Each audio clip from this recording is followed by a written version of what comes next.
Call the meeting to order. We'll start the council meeting with a pledge and a prayer led by David Ennergren. David, come on up here.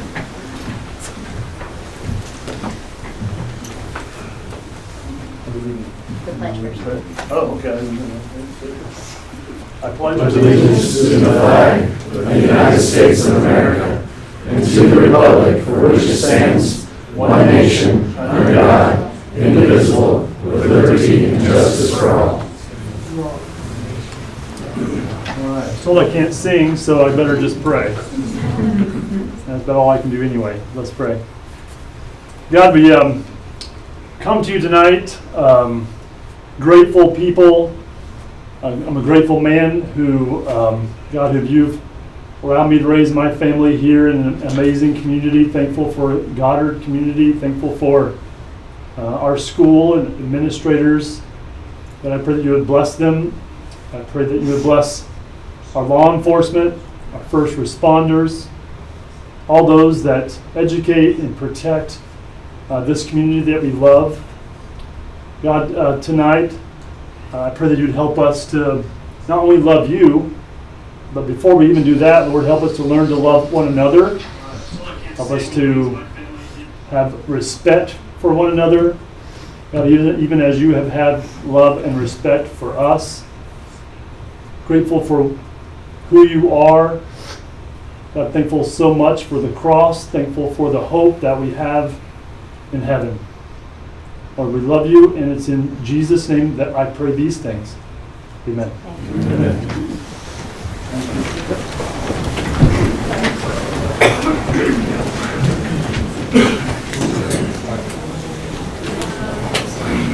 Okay, item C, approval of the agenda. We have any changes? Do we have any changes? Yes, I do want to ask that we add to the agenda the pending condemnation involving the Smith tract. You want to talk about that? Maybe at the end of the agenda, I Harold. think that would be wise. Are you guys okay with that? After item 10? Yeah, that's fine. Item H11.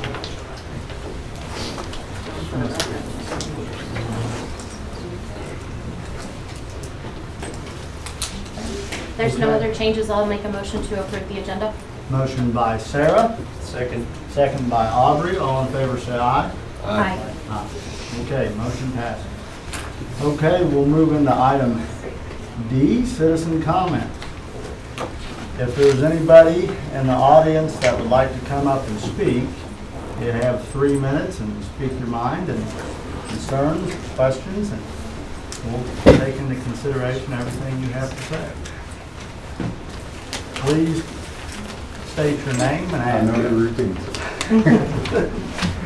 Good evening, my name is Russ Wellen, address 19894 West Kellogg Drive. Many of you know me, I own U.S. Hardware here in town, amongst other businesses. In light of recent changes in the governing body and city administration, public vitriol, I strongly felt compelled to come address you personally, along with the city administration and public. It's my sincere wish for Goddard's overall success as a city, a place to live, a place of business. I want every member of this council to be successful. I want the city administration to be successful. I want the people that I work with every day in city government to be successful. That said, through the years of building a business from ground up in Goddard, I've experienced how we can mutually grow and how the governance of our community is how we execute that governance, how it matters, and it matters profoundly. This leads to the question of why. Why the changes that we recently saw happen. This is the missing piece for so many people. For me, I have a different perspective. I'm in a different seat because I'm so involved, not politically, but through my day-to-day interactions with city government, council, administration. I've experienced quite a lot. I've understood your struggles, your plights, but it hasn't been easy on business owners. Accessibility, collaboration, and communication with our city administration, it's been a challenge. My experience would be best summarized as this. I've grown a successful business within Goddard in spite of council and administration. Those are tall words. I often think, what would Goddard, the business world, look like if we could collaboratively work together? With the recent changes on the council and city administration, I'd ask the council to set aside time to meet with the community in a forum where questions can be respectfully asked and answered. There's so much negativity around the recent changes that is based upon factual information, partially factual information, and just flat out false information. I'll close with these thoughts. Change happened. Sooner or later, that change was going to happen. How the change happened, that can be debated. I'm ready to move forward. I have to. That's what I do. I'm in business, I'm part of the community, and I need to go forward. Sir, your 3 minutes are up. Please wrap it up. Okay? I want to better understand the council's vision for our future of our city and how the administration will carry out this future, or what that design looks like. I want to be involved in the process, as many do. Thank you for volunteering your efforts and your time. I look forward to be part of the process as we grow Goddard together. Thank you for your time. Thank you.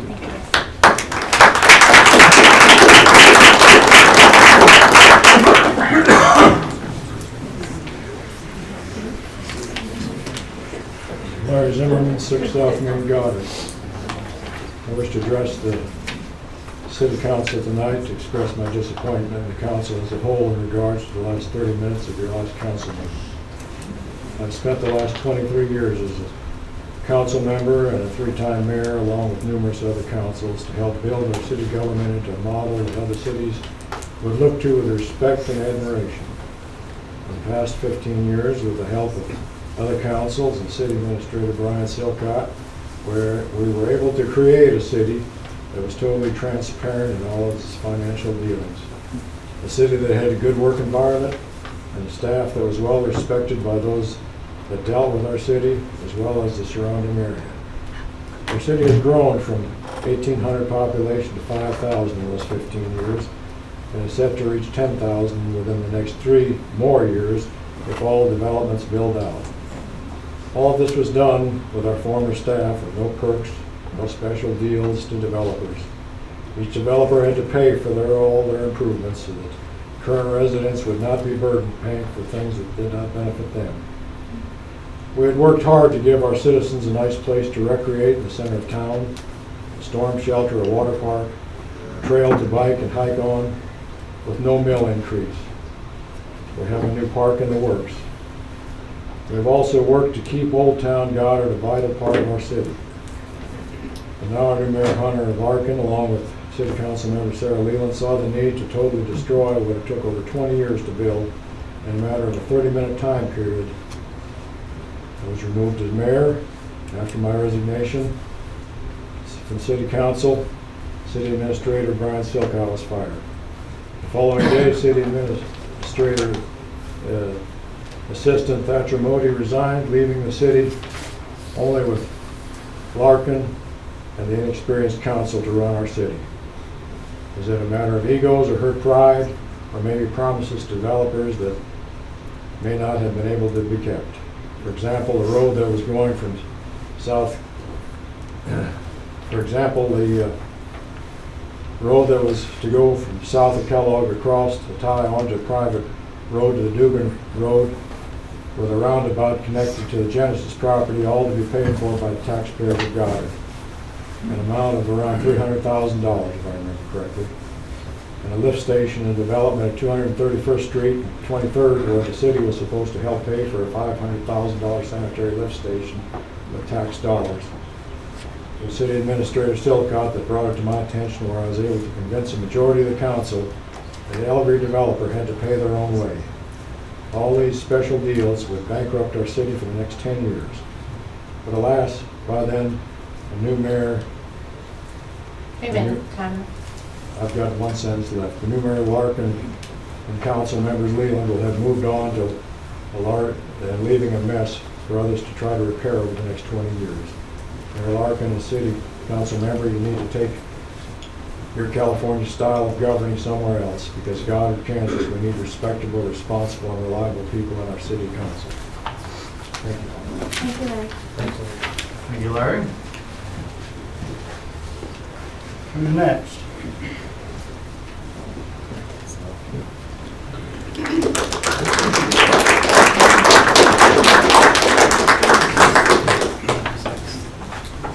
Russ, very well said. I was told I need to speak up so everybody can hear us. Excuse me? Oh, nothing. My name is William Smith. My wife and I have been property and business owners in the city of Goddard for over 17 years. When we were looking for a place to start our business all those years ago, we chose Goddard because we were excited about the potential future growth that the city had, much like the surrounding cities of Mays and Derby, as well as the community support that has shown in the past for its local businesses. Since starting business 17 years ago, the Goddard community has supported us and have continued to support us through the years. We are extremely grateful for the community's support and would not be here without them. As a business owner and community member, I cannot speculate as to what led to the decisions that were made at last meeting to terminate the city administrator. I can only assume the decision was not taken lightly. One could argue that terminating an employee is the hardest decision any employer has ever had to make, and it's not done without careful thought and consideration. I can say from past dealings with the city administrator that I was not surprised by this termination. I was more surprised that the city council finally acted on it. Our hope is that as a community, we can all put what happened at last meeting regarding the termination of the city administrator in the past and move forward together to continue to grow, to make Goddard a better place to live, work, worship, and serve. We ask that you keep your promises to put the city first, including the businesses who serve the community, to always do what's best for the constituents you serve, to ask questions for proof regarding items presented before you and not to assume what is being presented as fact, to table an item to obtain more information as it relates to the item presented as needed to make informed decisions, to be transparent, not to deal in executive sessions. We also ask that when you select a new city administrator, that you select someone who has proven to show that they share the same values and growth mindset for the better of our community they serve. They have a record of completing tasks given to them without the scope and timing of the project, and that they have displayed a good working relationship with the community they serve. Thank you, Mayor and council members, for your willingness to serve and make tough decisions when needed, even if it's not the popular decision. One thing we have learned through this process that we need to be more involved and engaged with what is happening in our community to help make a difference for future generations. My wife and I look forward to working with all of you to continue to make Goddard a better place for our community. Well said.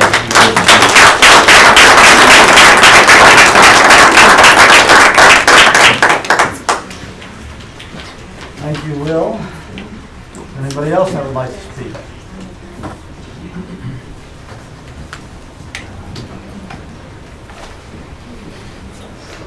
Good evening, council. My name is Jeffrey Jones. You might remember me from last time.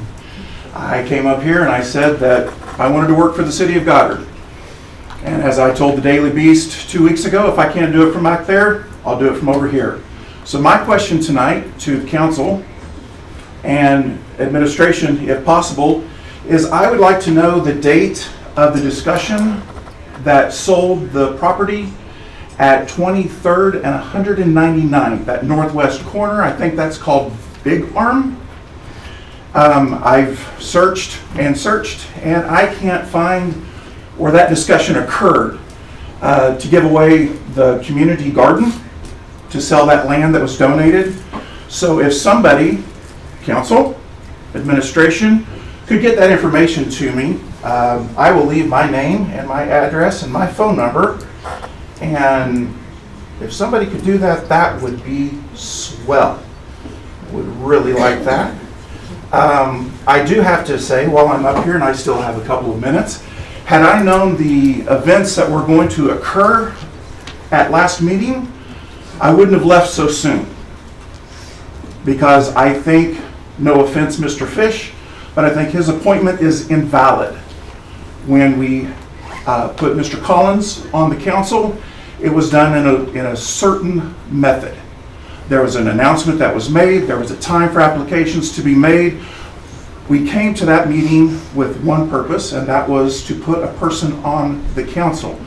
When Mr. Zimmerman resigned, however word we want to use, it just seemed by watching the events that, ain't nobody else here, let's give it to Mr. Fish.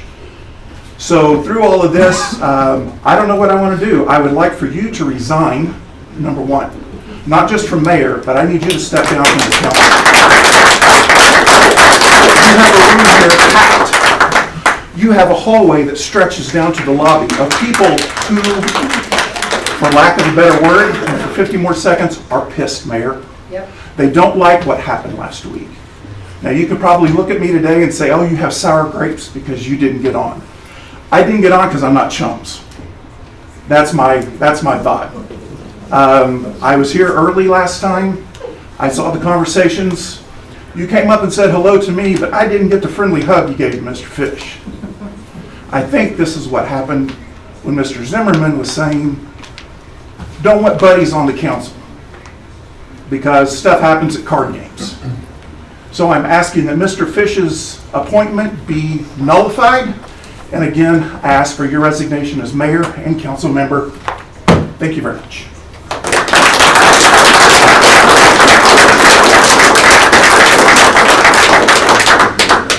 Thank you, Jeffrey. Is there anybody else that would like to speak?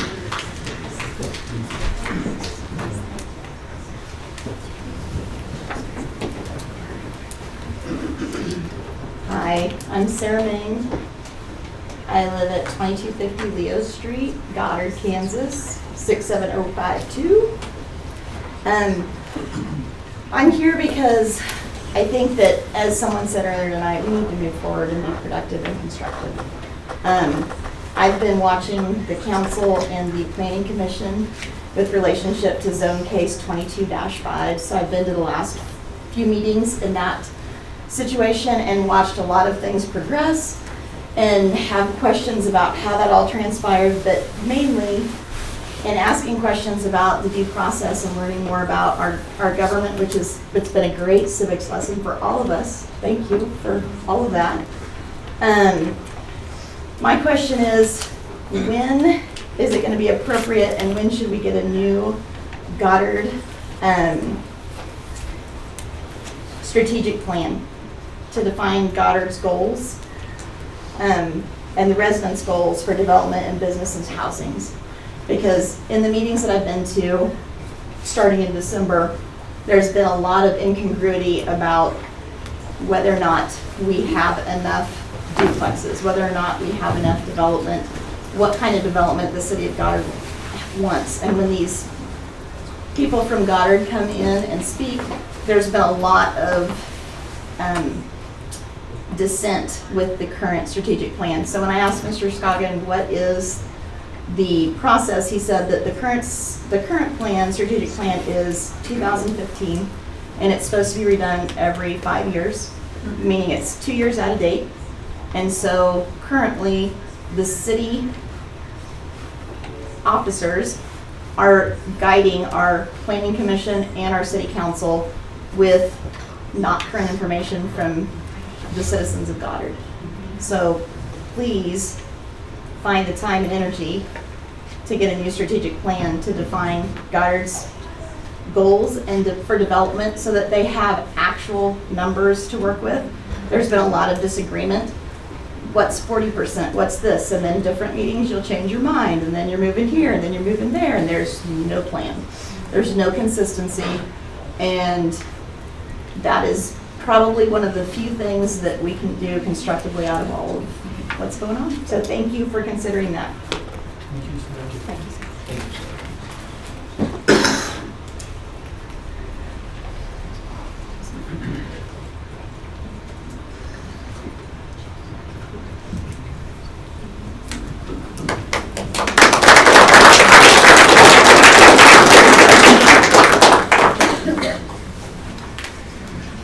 Okay.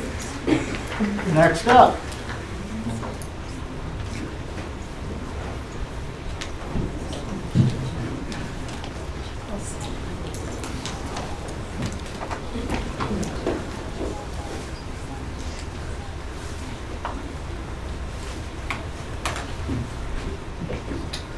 Bill Woods. I've been a property owner in Goddard since 1986. I don't have any notes. But what I would like to find out is, when you resigned the mayor office the last time, there was a conflict with you and the contractors. I believe that's why you resigned. Because they were getting, we thought, preferential treatment. You're back in the mayor's office now. Can you tell the people in this room that everybody on the city council is going to make decisions with our land and everything else that involves the city of Goddard? And the only reason you're going to do it is for the betterment of our community, not your connection to the developers. That's why everybody's been mad. I've been mad ever since your last time you was mayor. I want to know that if everybody on this council, you don't have any ties in with contractors, developers, your decisions are made for Goddard and not for your bill code. What has changed since you resigned the last time? What has changed with Hunter Larkin? That's what I want to know. You resigned because you had a conflict of interest. And now you're back, you did this little, whatever you call it, 2 weeks ago, put yourself back in power. I want to know what has changed in Hunter Larkin now as compared to when you resigned the last time. I don't have any faith that you're going to make decisions in the best interest of Goddard. I don't. I think your only reason you're on this council, the only reason you're mayor, is because your developer friends, I believe if I'm right, they help support your election for the state house. And I want to know that if everybody's sitting on this council, they're not involved with contractors. That's what I want to know. I don't have faith in you. And I don't like the way these people were appointed the last council meeting. I think it's not legal. Might be, but it doesn't seem to be legal. So how, if you're running business like that, how can anybody in this city have confidence in any of you? That's what I want to know. That's it. I want to know. Can you tell me what has changed? Can you tell me that? Are you telling me you're not doing stuff? They can't respond. What? My time up? Yes, and it's for citizen comments only, so they're not really allowed to respond to you. Okay, that's where I'm at. I don't have any confidence in any of you. Transparency, that's what Goddard needs. Sir, thank you. Thank you, Bill. Thank you. Who's next?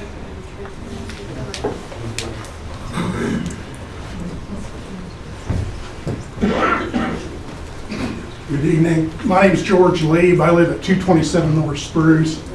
I lived in Goddard for 25 years. I spent some time on the library board. I served some time on the baseball board as treasurer. I've been involved in Beacon Community Church, was an elder. I hope the fact that K-State memorabilia is kind of shown, it doesn't take a light on the university, but my concern for coming this evening is to just talk a little bit about trust. And what's happened here in the last 2 or 3 weeks is the trust between the council and the residents in the city of Goddard has been broken. And once trust is broken, it's tough to reestablish. And I don't know if this current council can reestablish the trust of this community. There was a meeting at 5:30. There were people upset to the point of wanting to recall your position, or maybe recall all of you. The things that happen between the planning commission and what happens at council, there's a lot of contradictions. And just reading the paper, when the planning commission turns something down 6-0, and it ends up at the council, and the council passes those things, it raises the question, is the council really listening to the requests and the thoughts of the community? I wouldn't want to be in your shoes right now. But I will tell you this, you're going to need a bigger room for these meetings, because the people in that hall and the people sitting here, we're coming back, and we're going to be here every 2 weeks, because we don't trust you. I'm concerned about the debt that you could create in the next 6 months that'll burden this community for the next 20 years. That's right. So you need to be careful what you do, because you don't want to tank this place. It's a great place to live. I've raised 4 kids, and I want to see this community thrive and grow in a proper manner. But you've got your work cut out for you, because right now, no one trusts you.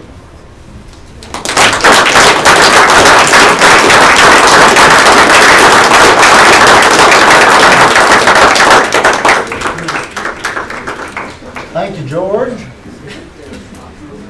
Who would else like to speak?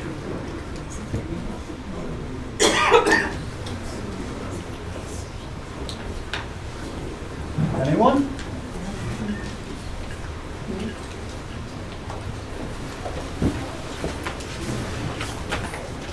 Good evening, Council. My name is Jim Milligan. I live at 1217 North Lake Edge. I wanted to talk to you guys about the library. About a year ago, the library stopped being open on Sundays. I'm married. My wife and I both work. We've got 3 small kids.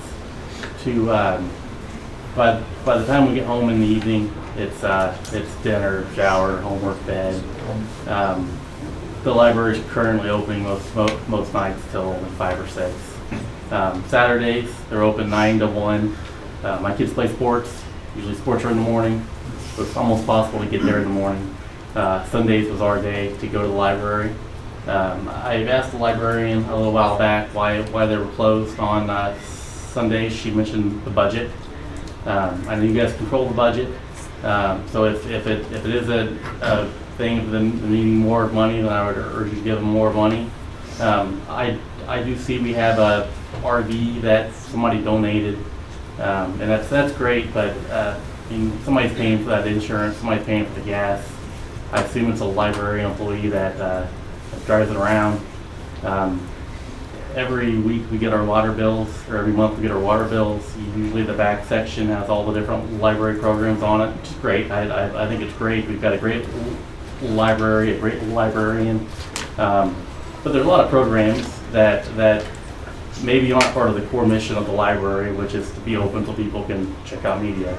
And I don't feel like we're fulfilling that. I know maybe Sunday isn't the best day for everybody to go to the library, but I think there's a lot of families with young kids and busy lives where Sunday probably is the only day.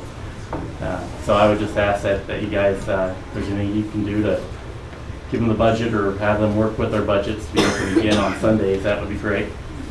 And then lastly, I just wanted to echo what a lot of other people said. It'd just be great. There's a lot of information out from the other side, it'd be great if we could hear from the council members. I'm sure you all had a reason for everything that went on, and we would all just love to hear it so that to help the community understand why everything is what it is. Thank you. Thank you.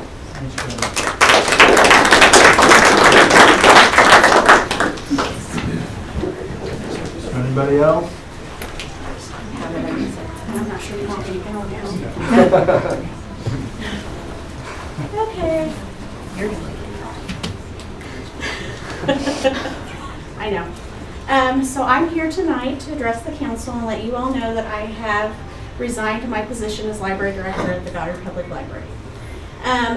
The last 4 years here, we've seen incredible growth, built a large outreach program, added a mobile library, increased services and programs, and created wonderful partnerships within this community. We couldn't have done it without all of the people that have helped us. None of this would have been possible without the support and hard work of the library board, library staff, and the community. I will miss Goddard and all those I have had the opportunity to work with and for, but I have an opportunity to take a position with the Kansas Regional Library System in Southeast Kansas that covers 15 counties, so I'll be able to have a lot broader reach and hopefully make some big changes over there and help those libraries grow as well. This position also allows me to be closer to my parents, my mother, and my father and other family members because I am from Southeast Kansas. I want to thank everyone for the opportunities I had while I was in Goddard and let you know all that I will miss everyone and all of the people I've met here and worked with. And I want the council to know what a very special amenity they have in the library.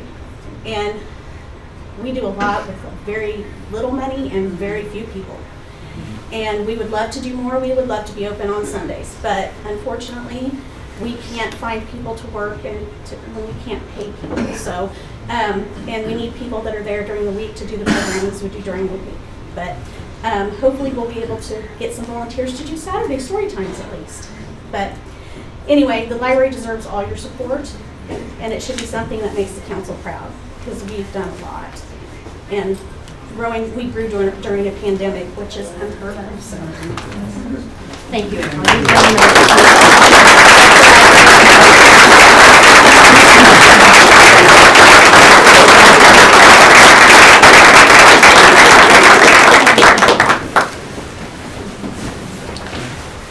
Okay.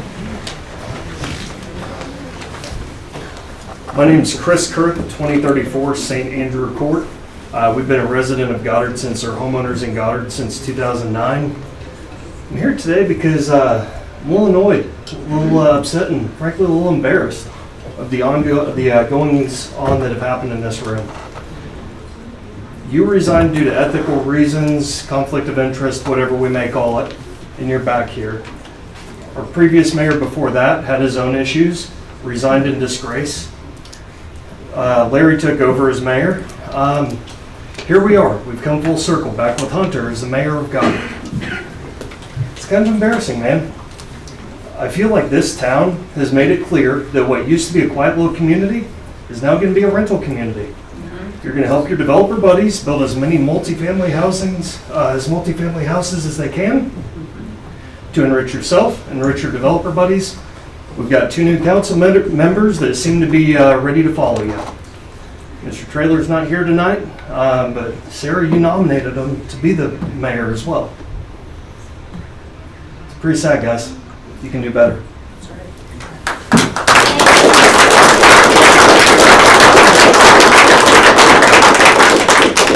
Thank you, Chris. Is there anybody else that would like to speak?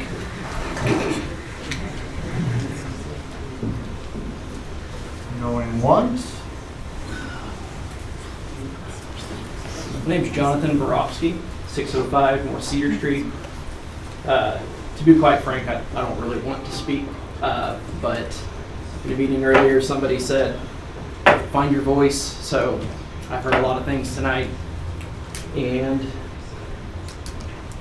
some people have said it. I'm just going to come right out and say it. I think you ought to resign, specifically you, Hunter. That's right. And the reason for that is because you did resign in disgrace, just like the previous mayor of this city. This is a pivotal time in Goddard's history. Now, I've only been here for 8 years, so I haven't been here quite as long as everybody else. But this is a huge moment in our city's history. And we've got your stink all over it. We've got a stain on this city, the corruption sitting right here. It's insane to me. Yes, it might be legal what you did. It might be within the bylaws or whatever. There's a lot of people here who would disagree with a lot of my politics, but there's one thing we agree on. It's not ethical. It's not right. It's not how you should do by your citizens. So I'm just calling for your resignation tonight, and I understand that you're probably not going to do that, and that's fine. There are things going on behind the scenes to do what we can to get you guys out of here, because we deserve better. We deserve so much better than what's sitting here and have buddies chum around and put whoever they want in here and get rid of the people who won't play ball with them. I don't know a whole lot about the previous city administrator. To be quite frank, I have not been involved in our city politics as much as I should have, but I sure as hell will be now. I want you to resign. I want to make that absolutely clear that the people out here are not here just to listen. We want you to resign. We want you out of here. We want better leadership that, like others have said, that we can trust, because we cannot trust you. And after your DUI, after you taking money from people or whatever, that trust is never going to come back. I'm sorry to say it. Somebody had to say it. So here I am. Didn't want to say it, but somebody's got to. So either you resign, we've got recalls possibly coming up, and then we've got November. And I'll see you then.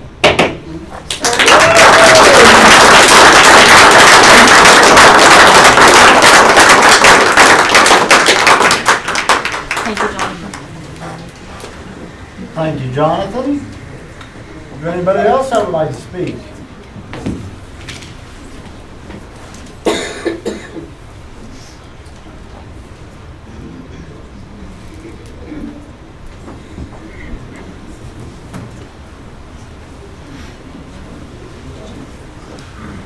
Hello, my name is Allison Anderson.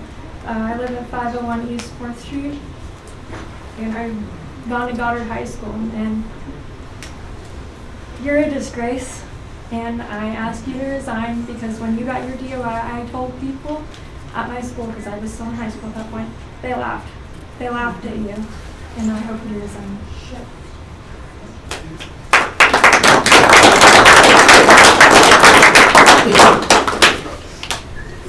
Thank you, Allison. Thank you, Allison. Is there anybody else that would like to speak?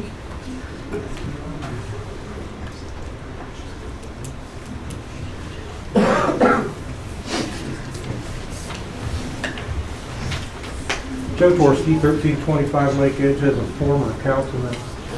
It was pretty tough to watch the meeting last time. I'm pretty disgusted with it, how everything transpired and came about. I would request, I think it'd behoove the council to have an open forum sometime soon for a lot of people to come and have conversations with you directly about everything that happened and what the plans are in the future. Right now we've got the transparency. I thought we would have heard something from you guys for the last 3 weeks in regards to what happened, but I don't recall hearing anything. So that's what I'm requesting. Thank you. Thank you, Joe. Anybody else?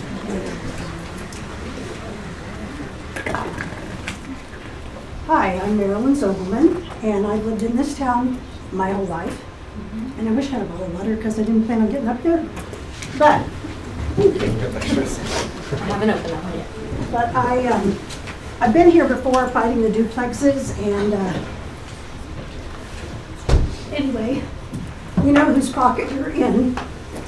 So, but besides that, I just want to remind you that we've been on the national news one other time in this lifetime, and it was when there was a shooting at our middle school.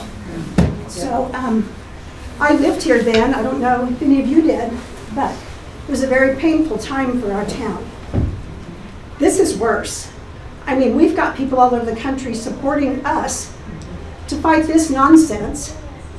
I don't know what you guys think you're doing or how stupid you think we are, but we're not going to stop today. I've lived this town forever. My grandparents, my grandfather had the hardware store in the empty lot here in 1909. I have a lot invested here, and I feel bad that I've not been up here keeping track of things. But I'm like the guy before me who said, it's not going to be just today. So you better have our interest at heart. I mean, you say you're here for us, but it's clearly not that.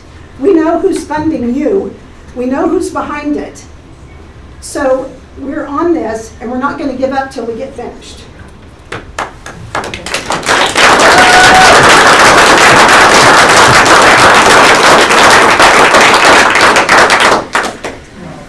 Thank you, Marilyn. Thank you, Marilyn. Is there anybody else?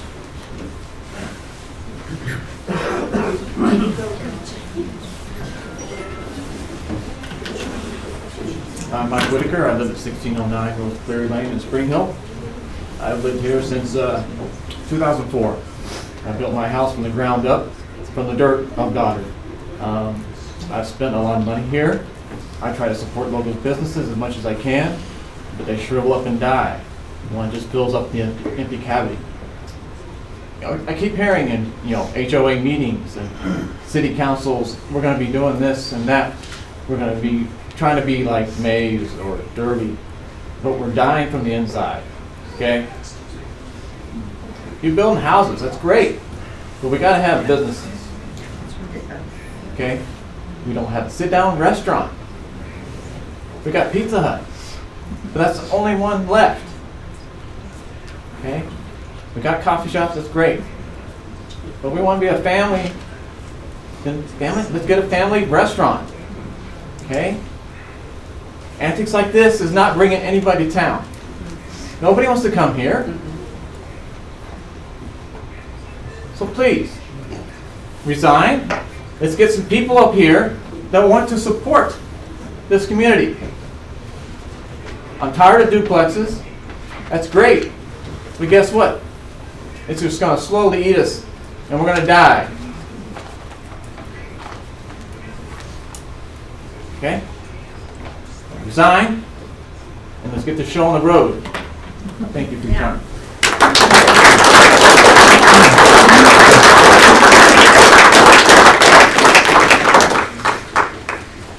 Thank you, Mike. Is there anybody else that would like to speak?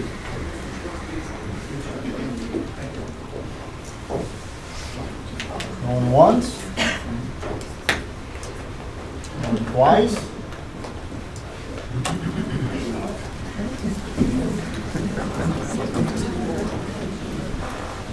Shane Graping, 2015 East St. Andrew, lived in Goddard since 2005. On the Planning Commission, have been somewhere 10 years growing up, I don't even remember.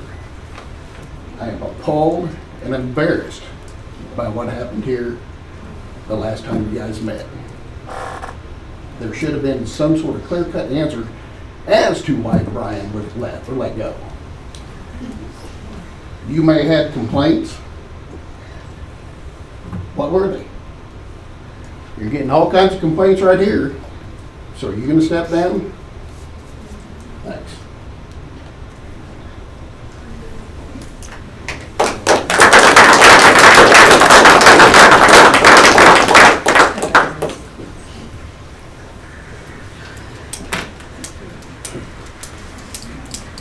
I'd like to say something. I know we're not supposed to say anything, and I know Ryan's probably like screaming shut up at me right now.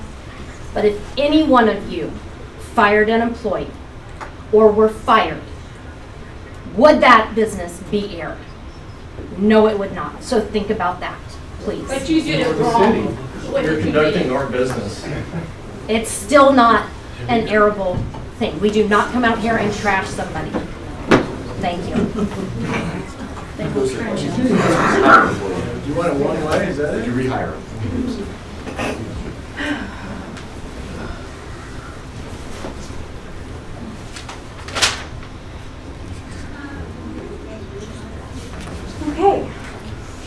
nerve-wracking. My name is Kate Eisenhower. I live at 2306 East Summerwood. I've gone to school here. I've grown up here. My mom was a teacher in our school system. We're invested. I moved back here so my children could go to school here. And I'm just curious if there's a conversation as you're allowing these multi-family homes to come into our community. I mean, I moved back here so my kids could go to school here. Is there a conversation you're having with the school to ensure we have the infrastructure to handle these multi-family homes? Because I know they're busting at the seams as it is. Our teachers are overworked and unsupported. So are you taking that into consideration as you're lining your pockets and filling our community with multifamily homes? And you can be upset by your actions, but you allowed this. You are culpable to this. So you should have to hear from us. This is our community, and you're damaging it. And if you had any honor at all, you would resign. You have an awesome opportunity to play a good part in this, to resign. Maybe you did a good thing in a bad way, but you are not good for our community.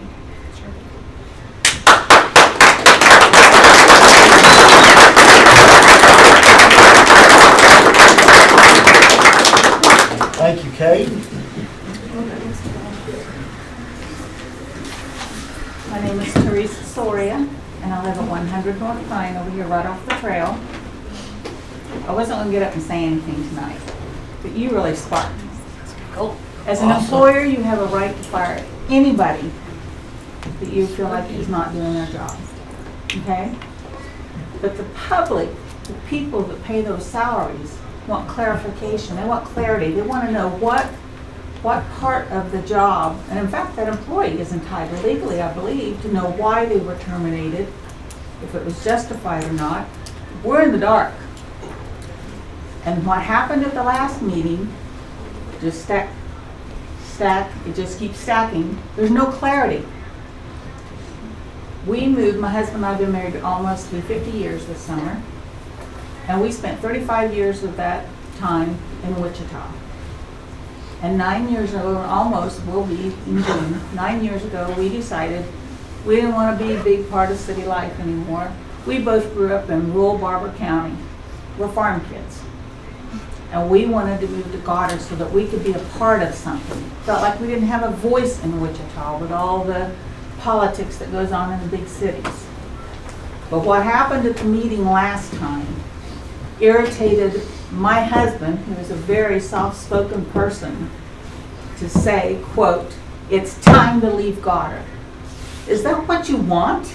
You want people to start leaving and replace it with what? A bunch of rental property people? Are they going to be the ones that contribute to the neighborhood and devote long-term residents? It was wrong. It was wrong on so many levels. You have the whole, I know the old town of Goddard is all upset. We feel like we've been forgotten, but we're here, and we deserve better. We deserve answers. We deserve clarity, and I'm sorry, but I think that everyone, the whole council needs to resign, and we need to get some people in here that really, truly care and want to hear the voices of the people of Goddard who are long-term residents.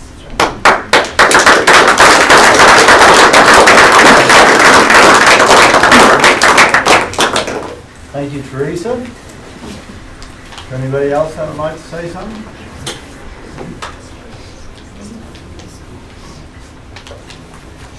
Going once?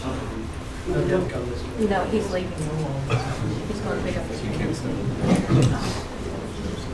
Going twice? Okay.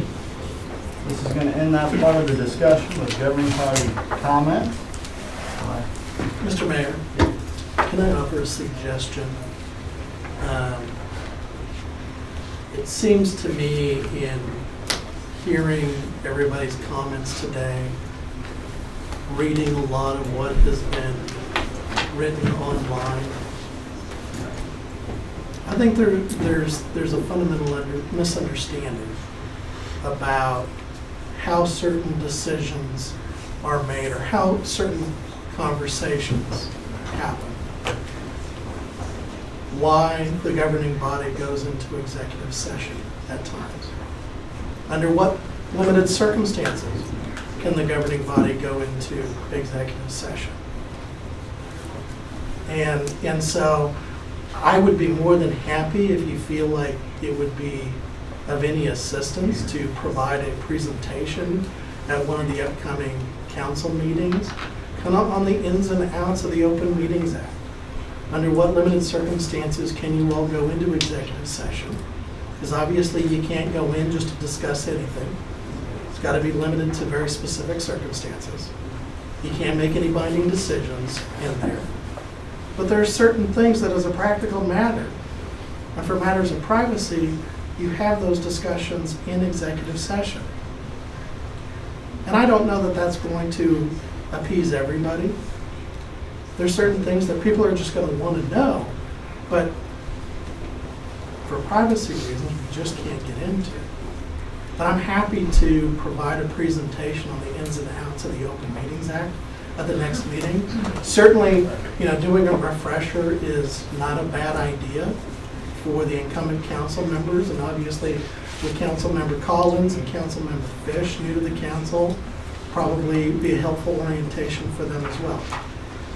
So if that's something that you're all interested in, I'm happy to do that at one of the upcoming meetings. I think that'd be a great idea. Okay. And I will put that on my list. I think one of the concerns is transparency and more Sure. education through the process. Are we going to, are we good with citizen comments? I think we are. Well, I wasn't going to say, but I think I'm going to. Could you stand up and Most say louder than what you are now? Most of my followers and people in this room, city staff and other people have given me and have listened to me give this quote. It's by Steve Jobs. I don't know if you guys have heard of it before, but it's called The Crazy Ones. It goes like this. Here's to the crazy ones, the troublemakers, the round pegs in the square holes, the ones who see things differently. They're not fond of rules, and they have no respect for the status quo. You're full of them. You can quote them, disagree with them, glorify or vilify them. But about the only thing you can't do is ignore them. Because they change things. They push the human race forward. And while others may see you as the crazy one, we see genius. Because the ones that think they can change the world are the ones who do. Now I understand the concerns of this governing body. I've read all the comments.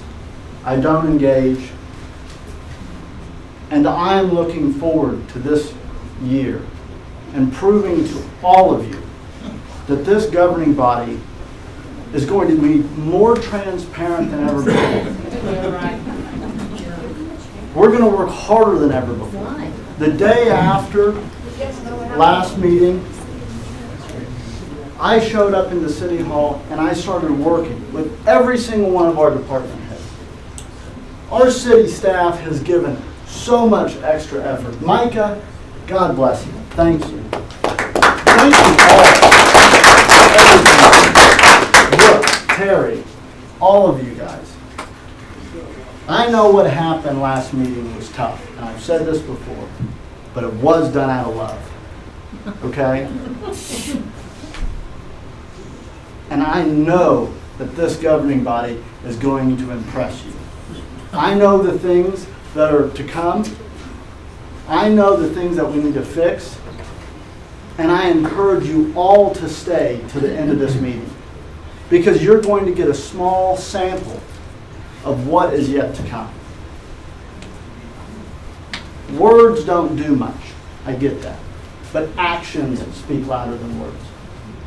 And we are going to show you through our actions that we are here to work, and we will make you proud. And I promise that. And I promise that.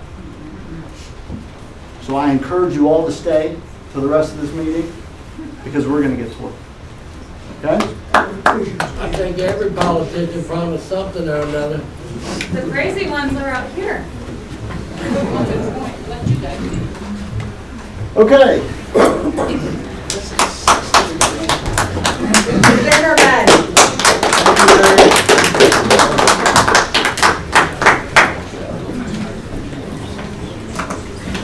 Honorable Mayor and City Council, this is item E1. So basically, quick background.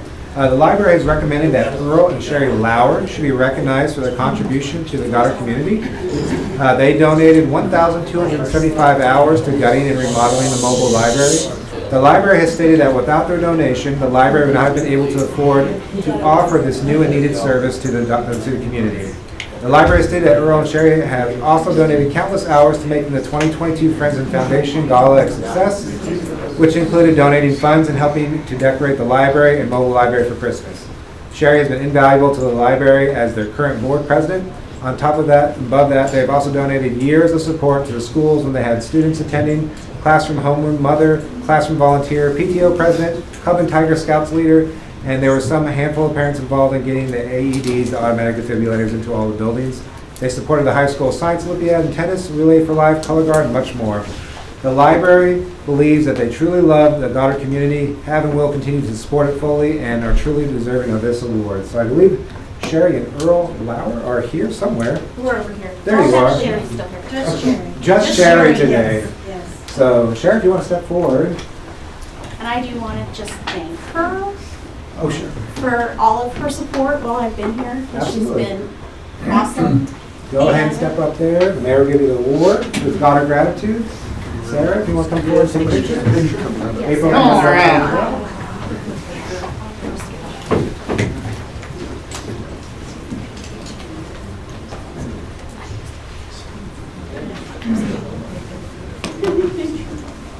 Okay.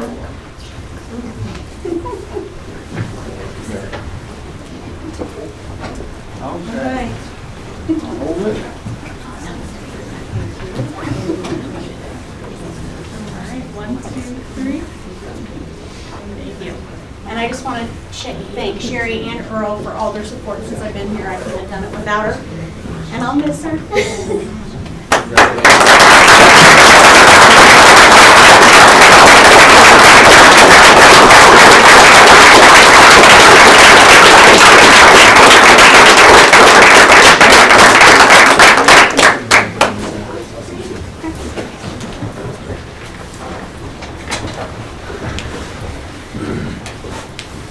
The item F now.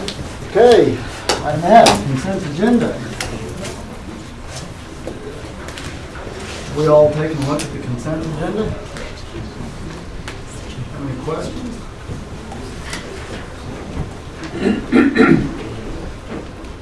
No questions. Do I have a motion? Motion to approve the agenda. Motion by Keith, Second. second by Audrey. All in favor say aye. Hi. Aye. Okay. Item H1. Honorable Mayor and City Council, this is item H1. This is the bond sale of temporary notes 2023-2. So, quick background. Temporary notes are for financing of projects that have been petitioned by developers. The funds from these notes are what are used to pay for contractors to put into infrastructure and to approve developments with the consent of the governing body. After a period of time, these temporary notes are converted into permanent financing in the form of specials, which are added to the tax roll of the lots for the improvement district. On July 5th, 2022, the governing body approved Resolution 2217 for the directing of the issuance of temp notes 22-2 for the improvements of Goddard Trails End. The bids for Goddard Trails End came in over the engineer's estimate, requiring a separate issuance for the difference. These notes were bundled with the Big Arm edition for economies of scale, cost savings for greater production. On January 3rd, 2023, the governing body approved resolutions for the development of improvements for Big Arm Addition, which is at 199th and 23rd, and the minute petitions for Goddard Trails End at 215 and 23rd. Both the overages for Goddard Trails End and the improvements for Big Arm are referred to as temporary notes 2023-2. At this point, I have to disqualify myself from any of the financial analytics of it, so I'm going to invite Brett Sjogren of Steeple and Kevin Cowan of Gilmore and Bell to represent the city. Gentlemen. Thank you. I'm not sure that's going to be on here. Mayor and Council, Brett Sjogren of Stiefel Nicholas and Company, the city's financial advisor. At a previous meeting, you adopted resolutions authorizing water, sewer, paving, and stormwater improvements for the Trails End Edition and the Big Arm Edition. They also adopted a resolution scheduling a temporary note sale for today. We opened the bids this morning. We received 2 bids on the notes. The second best bid was from Northland Securities at a true interest cost of 3.882965% true interest cost. And the best bid was provided by Country Club Bank at a true interest cost of 3.116616%. We analyzed and checked that bid for accuracy, and we recommend accepting the best bid from Country Club Bank at a true interest cost of 3.11616%. As Micah stated, these notes are interim or bridge financing. They're used to construct infrastructure improvements, mainly for housing additions and housing areas. Once the projects are complete, the final costs are known, the city will sell general obligation bonds to pay off those notes, and then the tax or the bond payments will be specially assessed to those property tax, to those property owners via specials tax over 20 years. I just realized I didn't click this, so I'm going to see what else is on here. There's what I should have clicked the first time. Those are the summary of the bids, Country Club Bank and Northland Securities. And the true interest cost, the best bid was by Country Club Bank. The semi-annual interest on the temporary notes will be paid for with capitalized interest generated within the financing. And as I stated earlier, these will be rolled into general obligation bonds once the final costs are known. There are a couple actions to be considered tonight. I'll yield to Kevin Cowan, your bond counsel with Gilmore and Bell. But once the note resolution is approved, we'll order the notes printed. We'll submit the transcript to the Attorney General's office for approval. And this issue is scheduled to close on February 23rd, which is when you'll have funds for your projects. Unless you have any questions for me, I'll give it to Kevin to go over the legal documents.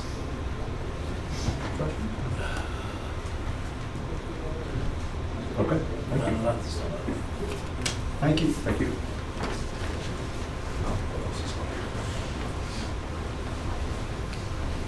Good evening, Kevin Cowan with Gilmore and Bell, the city's bond counsel. Just wanted to go over a couple of things.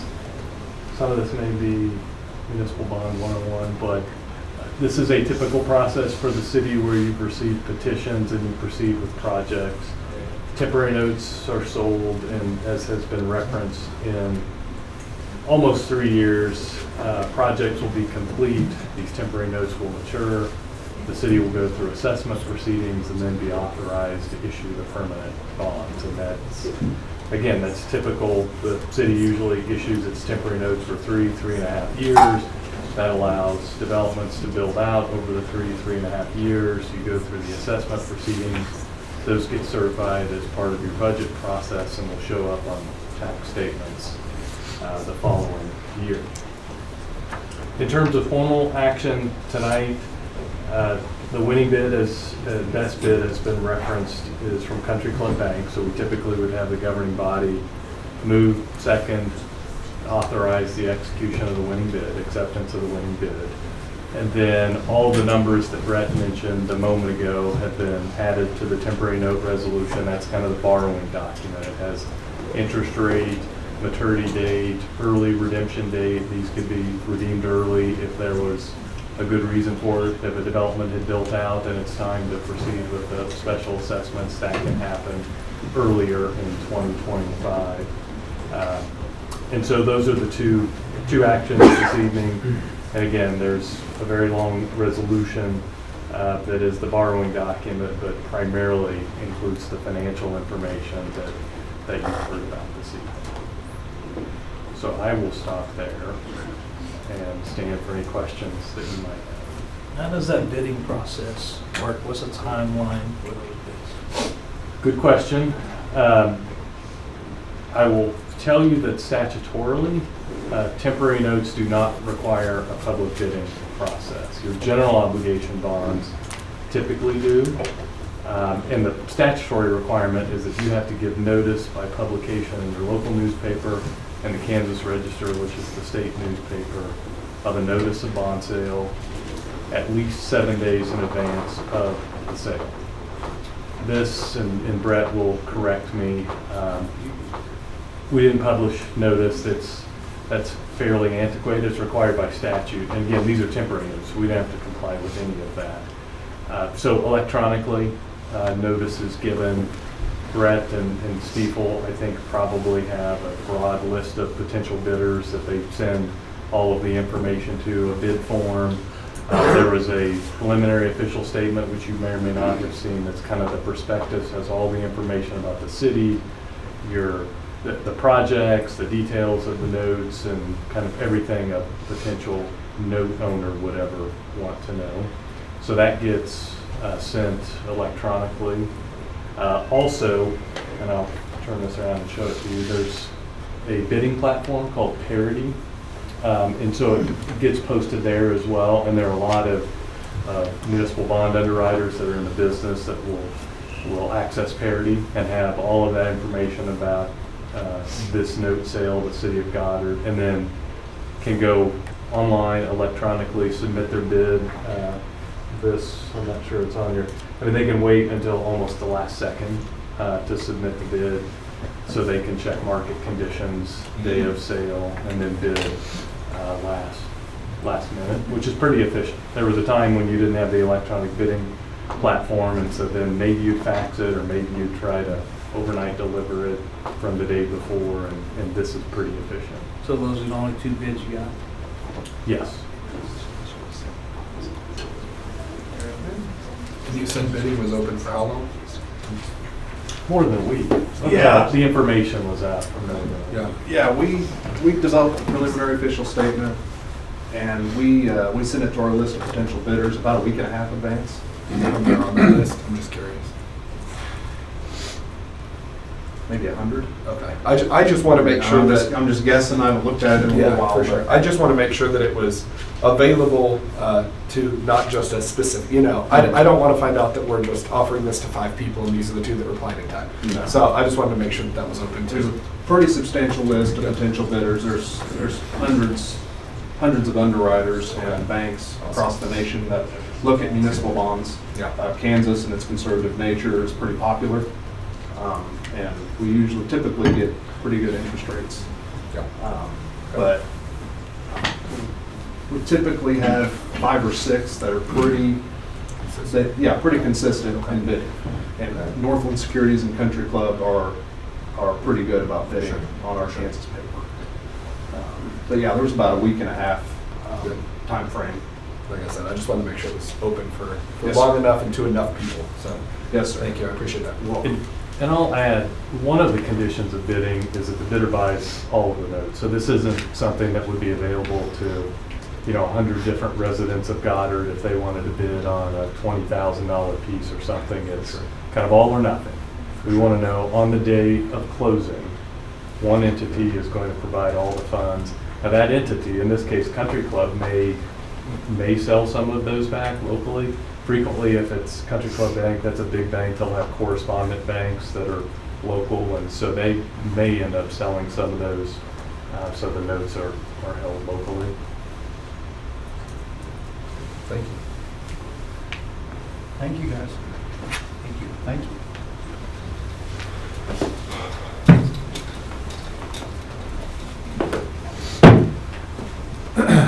So it is recommended that the City Council approve the resolution authorizing and directing the issuance, sale, delivery, and series 2023-2, general obligation GO, temp notes for Trails End Edition and Big Arm Edition improvements, and directing the mayor and staff take necessary action to complete the terms of the resolution. I will make that motion. Motion by Sarah, I'll second. second by Keaton. All in favor say aye. Aye. Aye. Okay. Thank you very much. This is item H.2, the Sedgwick County Senior Grant. So, quick background. Sedgwick County offers a senior grant to municipalities to help fund senior services in different cities. The city of Goddard applied for a $6,000 grant to see if the county would qualify Goddard for this amount to provide services to seniors for recreational activities such as yoga and organized trips to museums. The county has accepted the application, and if the city council is in favor of the proposal to receive the funding, the city council can vote to allow the mayor to sign the contract between the city and Goddard, between the city and Goddard and the county. Goddard City staff would manage the funding and all receipts received from the seniors for reimbursement. A survey would be required of the seniors to determine if the programs provided improved the quality of life for the seniors. Any funds not expensed would be resent back to the county, and the contract operates on an annual basis such that if the program was well received by the seniors and the city council, the city could apply again next year for the same grant if we wanted to. City staff spoke with Becky O'Brien and her husband about the possibility of a senior grant from the county. If the city council approves the contract, city staff will work with the O'Briens for organizing the seniors for these events. So here's just kind of a rundown. Seniors are classified as 55 and over according to the county. The funding will provide for recreation activities as well as programming for exercise and fitness to promote the quality of life for seniors in the city. City staff will manage the program and reimbursements as well as the final audit by Sedgwick County, and the grant amount is for $6,000. As mentioned, it is a grant, it's not a loan, so whatever we don't expense, we'll just have to give back to the county. Financially, non-legally, it's approved as to form. It is recommended City Council approve the contract with Sedgwick County for the senior funding. We have done this before in the past, before I came here. Now, we actually have an organizational grant fund established at our target council. We're able already to move forward with this. Thank you, Matt. Any questions? Can I help seniors? I'm surprised that I'm almost recognized as a senior. So I guess my only question would be, it says that a survey will be required of the seniors to determine if the programs provided improve the quality of life.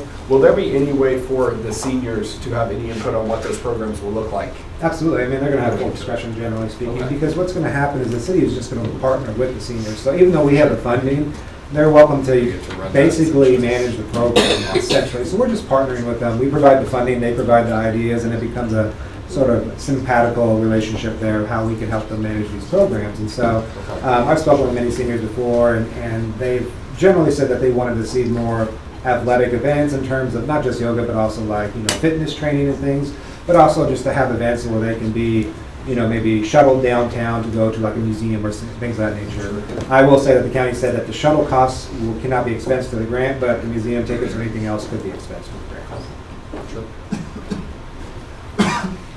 Good. Do I have a motion?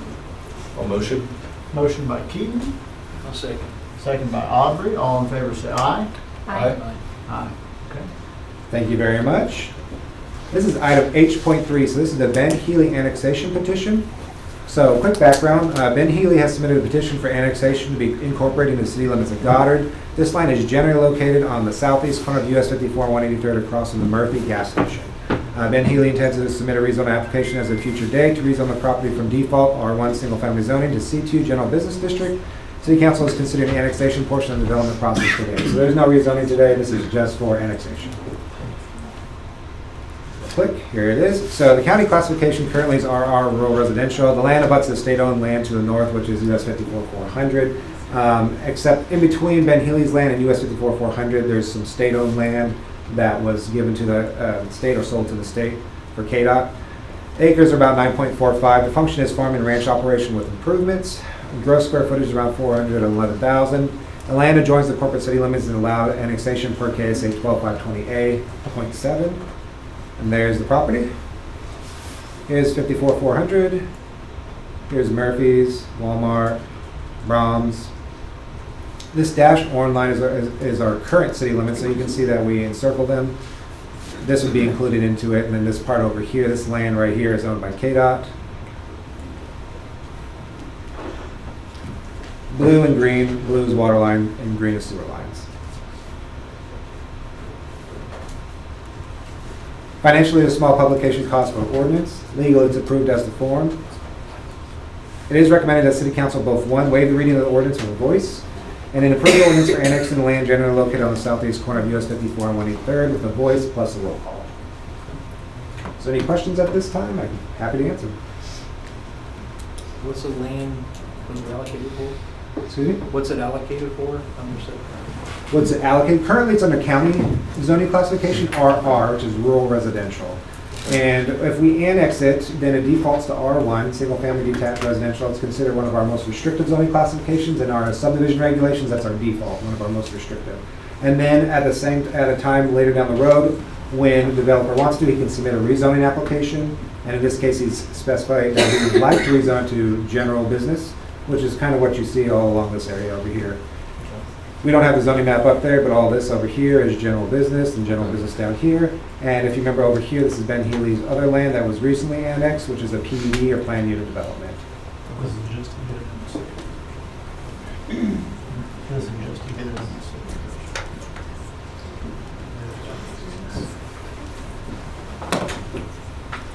Any questions?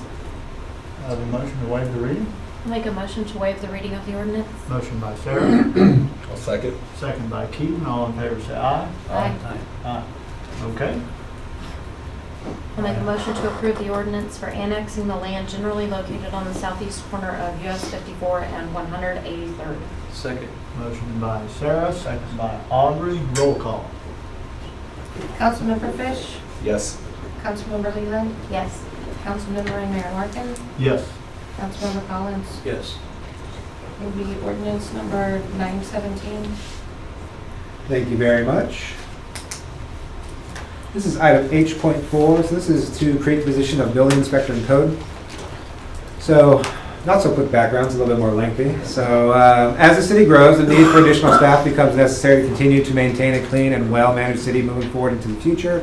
Currently, the city does code compliance in-house, but for building inspections, the city partners with the Metropolitan Area Building Construction Department, MABCD.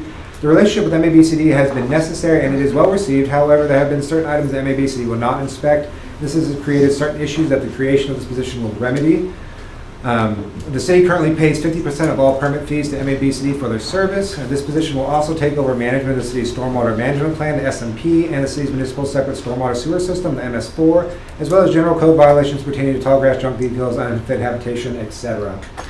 This position will be paid through the general fund with monies previously allocated to assistant city administrator position. The position will potentially cash flow going forward into the future by retaining 100% of the permit fees and increasing those permit fees to match the reasonable expenses that are incurred by the city for this service. This position would be subordinate to Community Development Director, and as such, the Community Development Director would manage all aspects of the position, with the new hire including but not limited to onboarding and training.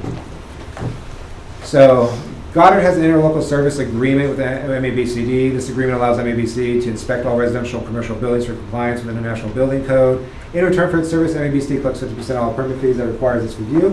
This agreement has allowed Goddard to contract another organization for services that would otherwise be cost prohibitive. So as you know, as the city grows, we start collecting more revenue. So this position actually has recently opened up because of that. As Goddard grows, demand for these services increases, and as you know, all the development that we're seeing around, this position will help oversee that. And Goddard is afforded the opportunity to reevaluate how it wants to manage its growth, either through contractual services or in-house staff. So this is just kind of a permit flow. We get the permit, city review, we basically make sure the permit looks good, that it meets all the setback requirements, etc. We submit to MABCD, MABCD comes out and inspects the project, they collect 50% of the fee, MABCD approves the project completion and signs a certificate of occupancy if it's a building permit. So we're hoping to control 100% of this project in the flow process. So this is our current cash flow. So in 2019, 2020, 2021, and 2022, we collected this. We submitted 50% to MABCD, so this is how much we collect, this is how much MABCD collected in these years. And this is our cash flow potential. We would collect 100% of it, but not only that, we can adjust the fee structure because we use MABCD's fee structure. So for example, MABCD will say that a roofing permit will be based on the square footage of the house as opposed to just the slope. And so for example, they'll say that a roofing permit is submitting, let's say 10 squares, which would be 100 square feet, but they'll only necessarily say that you will be charging them for 90 square feet. So they have a fee structure that may be counterintuitive or may not necessarily be as beneficial to the city. And so since we're sort of obligated to use their fee structure, if we have our own building inspector, we can dictate our own fee structure. And so the potential for fee difference increases.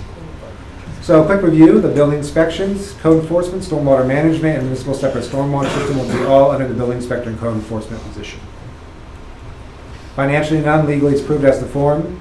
It is recommended City Council approve the creation of position for building inspector and code enforcement officer. I am open to questions, thoughts, comments.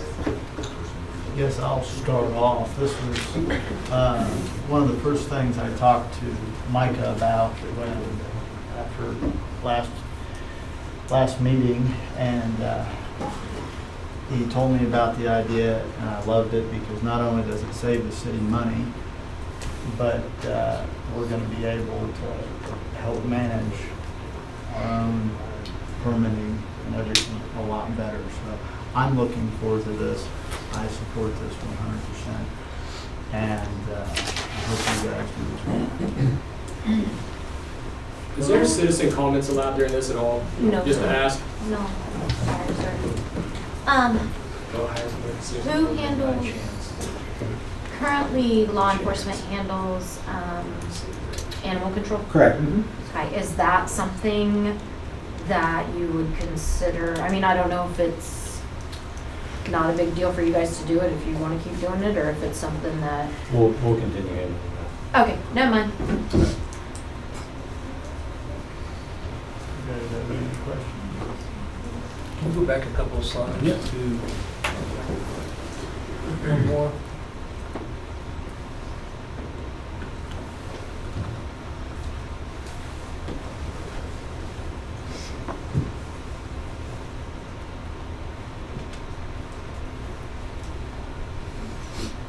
So with this position, would they be in-house here at City Hall? Yep. Okay. They would have an office, they would have a car. I would assume, but just to clarify, all previous inspections, all previous would just be grandfathered in? Oh, absolutely, yeah. Once an inspection has Okay, been just making passed, certificate of occupancy, the only way that we would ever I'm sure we're really not sending remove- somebody out to every business we have. No, everybody's good. No, everyone's fine. It's just the only time that really that certificate of occupancy could possibly be removed according to our code would be for possibly unfit habitation. For example, if the property became wildly dilapidated, then that would be covered under this. We could potentially remove a certificate of occupancy. Right now, the way certificate of occupancies are handled is predominantly through MABCD. They would be the ones signing them. And so there's kind of been that disconnect where technically the city is supposed to be signing the certificate of occupancy, but we're not always notified of when that happens because we don't have a complete control over our permit flow. And so this would allow us to do that. Would it be ideal to hire somebody already with credentials, or do you want to go through the process of training them? That's a good question. So onboarding could either be somebody that's already got those credentials, or it would be a training process. If we do the training process where somebody's just being onboarded with no prior experience, then we would require them, if we are providing all the experience and expertise, and that they have to go through the classes, that they have to be brought on board, and they have to stay at the city for a certain amount of time, or else they would have to reimburse us if they all of a sudden got snagged by Wichita, for example, because obviously inspectors are in high demand. So that's more of the concern would be, how do we retain the person long-term? And I've spoken with some of my colleagues in different cities, and that's kind of what they've told me, is that the onboarding is not the problem. It's not even the financing of it. It's just the possibility of Wichita coming in and snagging an experienced inspector and dragging them away, you know, for the possibility of higher wages. So.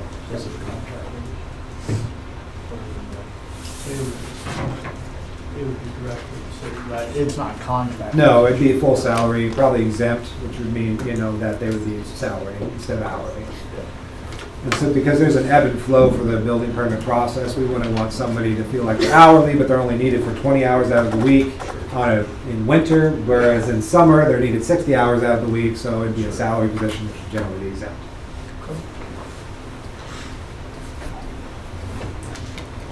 Positive revenue flow for us. Yeah. Yeah. And this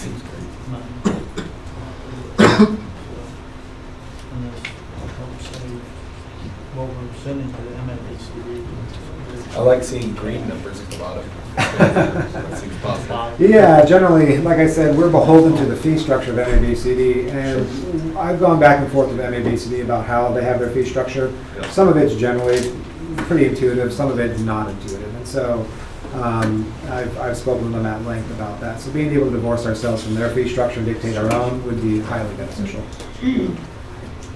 Now, would you say you would stay about the same, or would you want to decrease or increase, hopefully now? What's the plan with the fees? The fee structure, generally, we would probably adopt it as is and then determine later down the road what is needed.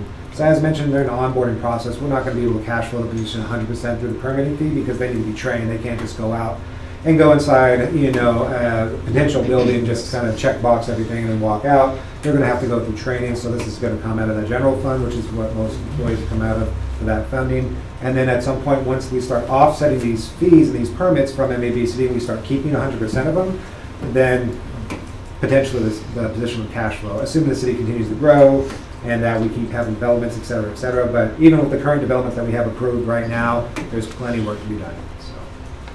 Now, correct me if I'm wrong, but when I was in the office the other day, you were telling me if the city built out completely tomorrow, what is roughly our population? About 10,000. About 10,000. So that's double.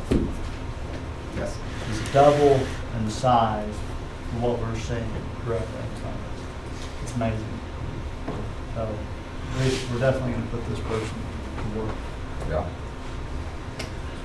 Guys have any other questions? So one person can handle this. If he's overloaded, obviously we can use MABC as a backup. I mean, and we're going to have to use MABC in the beginning anyway. And let's say that he was overwhelmed and he had too much to do anyway. Then small fee permits like electrical, mechanical, subcontracting permits, we can just keep sending it to MABC and have one of their inspectors come out. This is probably irrelevant, but what do you draw this potential candidate at? I mean, where do you get them? Draw in terms of what? Sorry. I mean, where you getting this candidate? I mean, are Where would you find them? Yeah, Oh, well, we post it just like any other position with the city. excuse my West Texas slang. No, that's okay. No, thank you. I appreciate it. Yeah, you have to water it down for me. But yeah, basically, we would post it just like any other public position. We have to post those positions, and so we would just review any potential candidates and then do the vetting process. We probably post it on Indeed or any other platform for hiring, and you would just vet them accordingly. Questions? Like it? Okay. Do I have a motion? I will make a motion to approve the creation of the position for a building inspector and code enforcement officer. Motion by Sarah, A second. second by Aubrey. All in favor say aye. Aye. Okay. Thank you very much.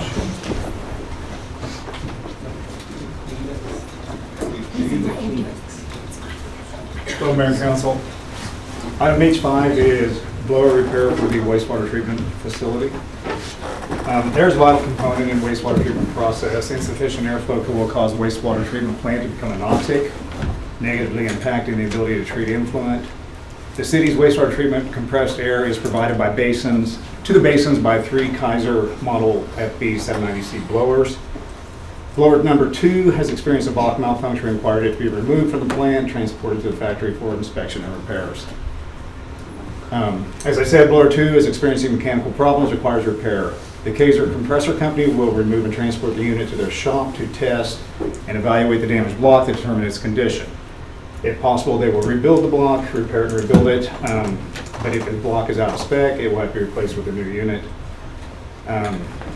Repairs are complete, the blower will be reinstalled. Total repair time is approximately 4 weeks. Financials, we're requesting a spending approval and let me back up. Spending approval to repair Kaiser Model FB790C blower. The cost of repair will vary depending on the condition of the damaged block. You can see a breakdown of the cost here.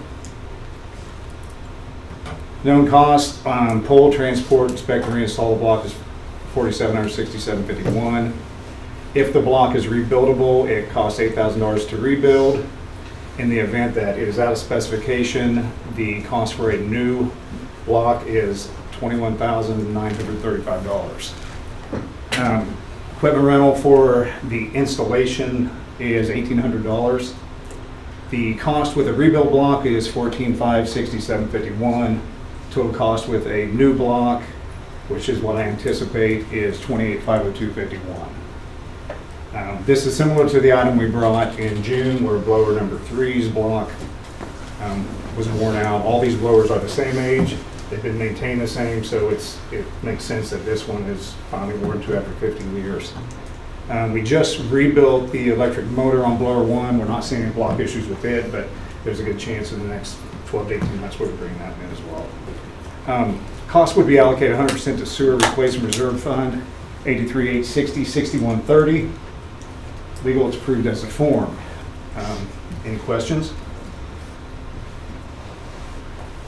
The life expectancy is 15 years? Well, I mean, they're all about, everything's been run the same amount of hours because they switch from one blower to the other, it just goes down the line.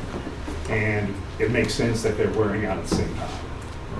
Now, I can't say life expectancy is 15 years. Another plant may get 10 years out of theirs, depending on how they run it. A different plant may get 18 years out of theirs, depending on how they run it. But we seem to be getting 15 out of ours. German company, about everything in wastewater is a German company. So that's why the blocks are so expensive. It takes a little bit of time to get them over here. We're good on the fund, Matt? Yeah, we're gonna transfer more than this amount in during quarter one anyway. Okay. It's got the resolution on Okay.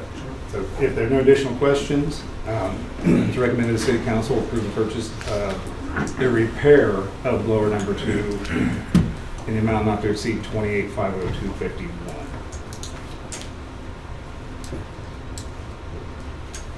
Question or motion? I'll make a motion to approve repair of blower number 2, not to exceed the amount of $28,502.51. Motion by. Real quick question, so how long is repair anticipated to last? Should last as long as the blower. There is a new piece. It's basically a repair. Basically, it'll be a new block. They always give us the cost to rebuild, but the techs tell us that maybe they rebuild 1 in 100. So I anticipate, like I said earlier, that it'd be out of spec and then wanting us to get a new block. And this is basically a centrifugal supercharger. Yeah. It sits on that has a big 100 horsepower electric motor that turns it, and it creates compressed air. And as I said, air is a massive vital component to the wastewater treatment plant because what we do, we use a biological process, and the bugs, the bacteria we call bugs, obviously use the air to breathe, and then they feed on the different solids and different waste in there and digest those out, and that's how we clean it. It's a very vital component. I'll second the motion. Motion by Sarah, second by Aubrey. All in favor say aye. Aye. Aye. Okay. Thank you, council. Thank you, Brooke.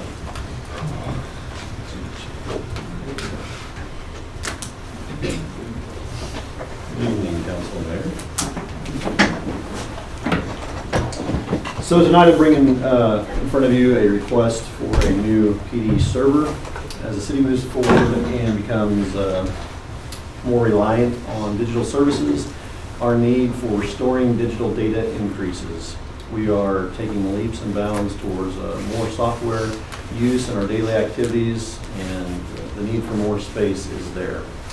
Imagine IT is our IT service provider for the city, and they've drafted a quote for the police department to deliver, install, and configure the new server and cabling. This service would also include the installation of necessary software and testing for functionality, as well as historical data migration as needed. Imagine IT would decommission the older server, erasing any sensitive information that was not transferred to the new server.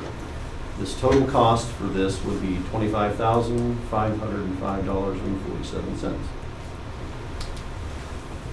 For analysis, the governing body is reviewing the request for the new server purchase. It is replacing the old server for digital file storage using the existing IT department that we already have, installation, software management. The old server is out of warranty, and the new one has a new operating system of 2012. That's what they told me. On-premise purchase is more cost-effective than cloud storage, and the total cost is $25,505.47 with the attached quote. So this cost would be allocated to line item 81-210-7340, which is equipment reserve, police administration, computer and office equipment. Any questions? Essentially, we have the need for the server. More space is going to be necessary, especially moving forward. And this is what serves to store all of our case evidence as far as photos, videos, and such. You said 2012, that's the latest revision? I guess so. Yeah, so- I think that might be a typo. That might be a typo. Yeah. I'll give it a typo. I think the one should have been a typo. I will clarify that and ensure that that's nothing that we're getting Windows 97. We're getting one from 2012. Get the DSL. Yeah. The AOL dial-up. Yeah, the dial-up. Is there, when can we check that, I guess would be my question. I'll check it tomorrow. Okay.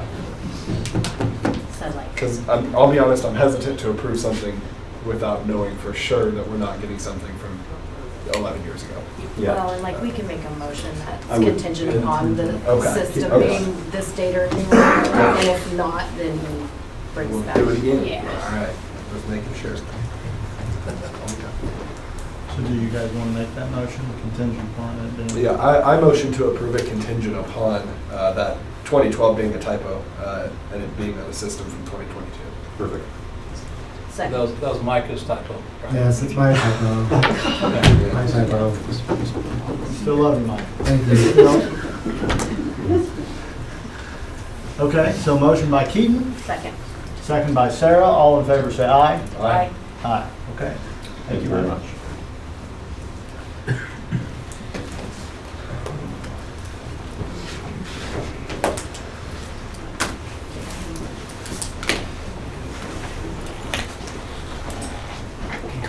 This is really a housekeeping item. We need the council's authorization to disperse the funds for our chamber funding for 2023. Unlike like with the library and some of the other organizations that would be funded through tax dollars, this is funded directly with a contribution from the city, so we need authorization to make the disbursement because it's over $5,000. And we like to do that after we receive our first chunk of property tax payment in late January. So that's why we're bringing this to you now. This has all been approved in the 2023 budget. It was approved last fall during that budget process. As a trustee member of the chamber, our dues are $17,000, and then we contract with the chamber to coordinate the following events: Liberty United National Night Out Fall Festival, and Christmas on Main Street with those amounts. So the total distribution request is $47,000.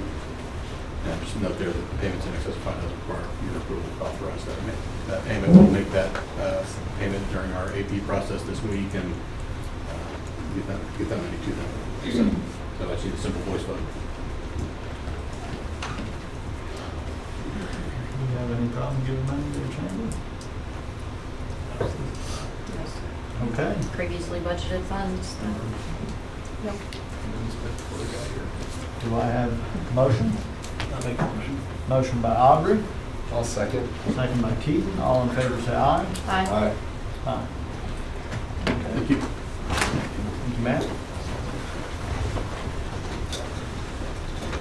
Forgive me for the typo. Can I keep my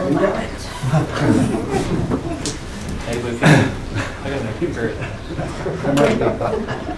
This is item H.8. This is the bid award from East Construction. So the city is obligated to bid all major projects or improvements to city infrastructure that are financed and managed by the city.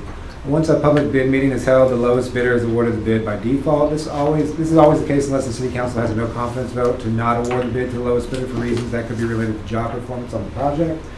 On May 16, 2022, City Council approved the multiple resolutions which include but are not limited to, Resolution 2211, the lift station, Resolution 22-12, the sanitary sewer improvements, Resolution 22-09, exterior water transmission. So these three resolutions collectively were bid on December 20th, 2022 and awarded by default to Meese Construction as the lowest bidder. Total contract price is $2,295,705.85. City Council is officially awarding the bid to Meese Construction for the improvements of the following to the Goddard Trails End development: lift station, sanitary sewer improvements, exterior water transmissions. Once again, total contract price is $2,295,705.85. The development is located on the northeast corner of 215th Street West and West 23rd Street South. So this is the development. This is Goddard Trails End.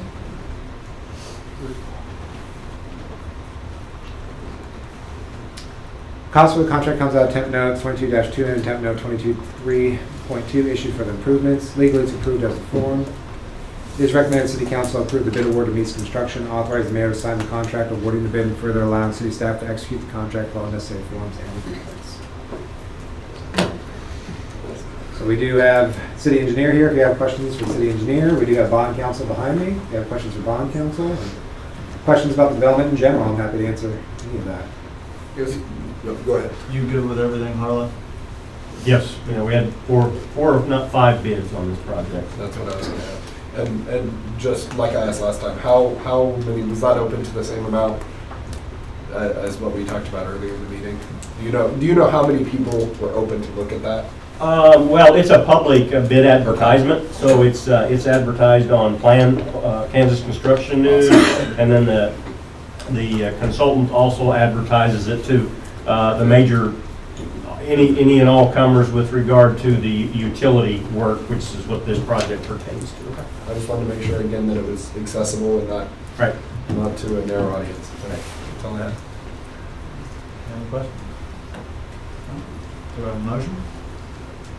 I'll make a motion to approve the bid award to Meese Construction and authorize the mayor to sign the contract awarding the bid and further allowing city staff to execute the contract with all necessary forms and agreements. Motion by Sarah. Second. Second by Keaton. All in favor say aye. Aye. Aye. Aye. Okay. Thank you very much. Thank you, Micah. Thank you.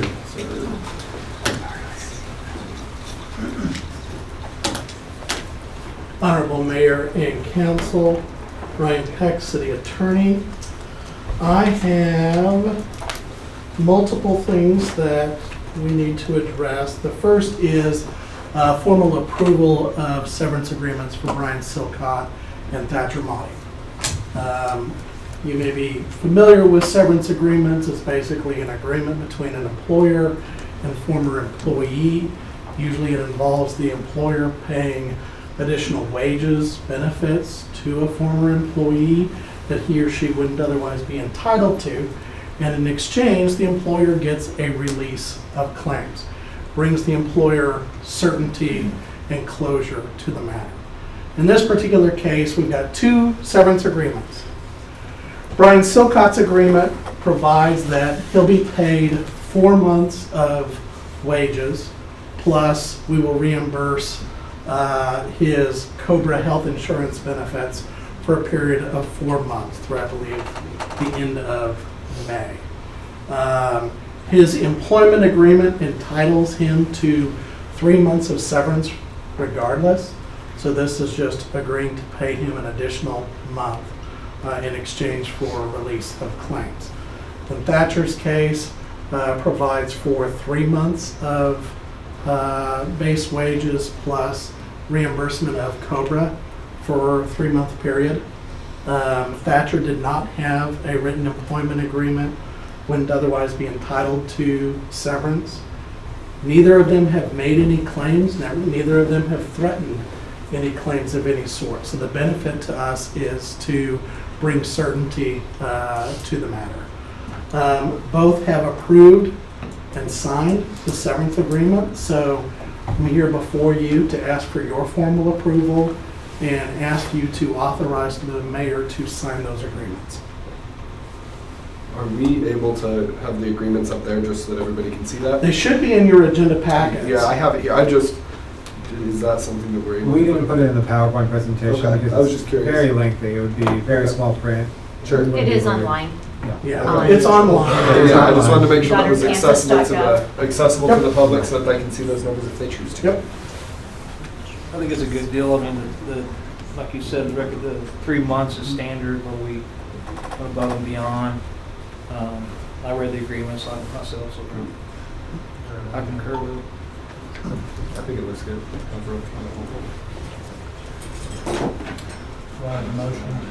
I will motion to approve the severance agreements for both Thatcher and Branson. I'll second. Motion by Keaton, second by Aubrey. All in favor, say aye. Aye. Aye. Okay. Thank you.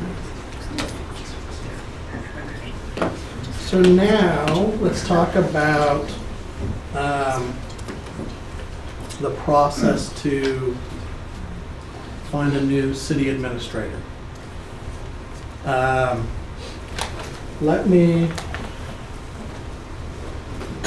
aren't any decisions that need to be made in regards to this. I think the purpose of tonight's conversation is to start the dialogue so that you all can discuss and think for yourselves, what do you want in a city administrator? What should that profile look? What do you want the job duties of the city administrator to be? And then once that is determined, figuring out what do you want the process to look like in looking for a new city administrator. Do you want to go out and hire a recruiter or a search firm to assist in that? What kind of time frame are we looking at? And what do you all want to do as far as covering the city administrator duties in the meantime? So, first thing is, let me provide to you all a copy of the city's charter ordinance number 15.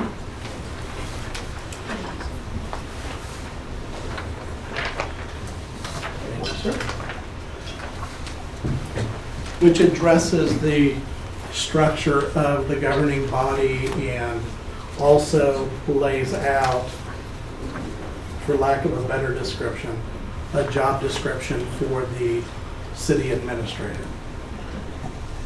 Traditionally, the governing body's role is to set a vision, to establish policy, and the city administrator's role is to run the day-to-day operations, consistent with the governing body's direction and vision for the city, providing oversight for the various departments within the city and carrying out your directives.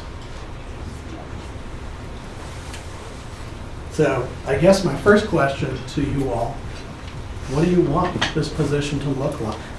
What is important to you?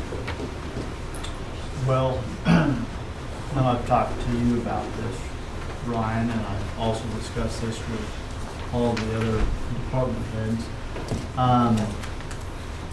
One, I would like to see us hire a headhunter to make it a transparent process.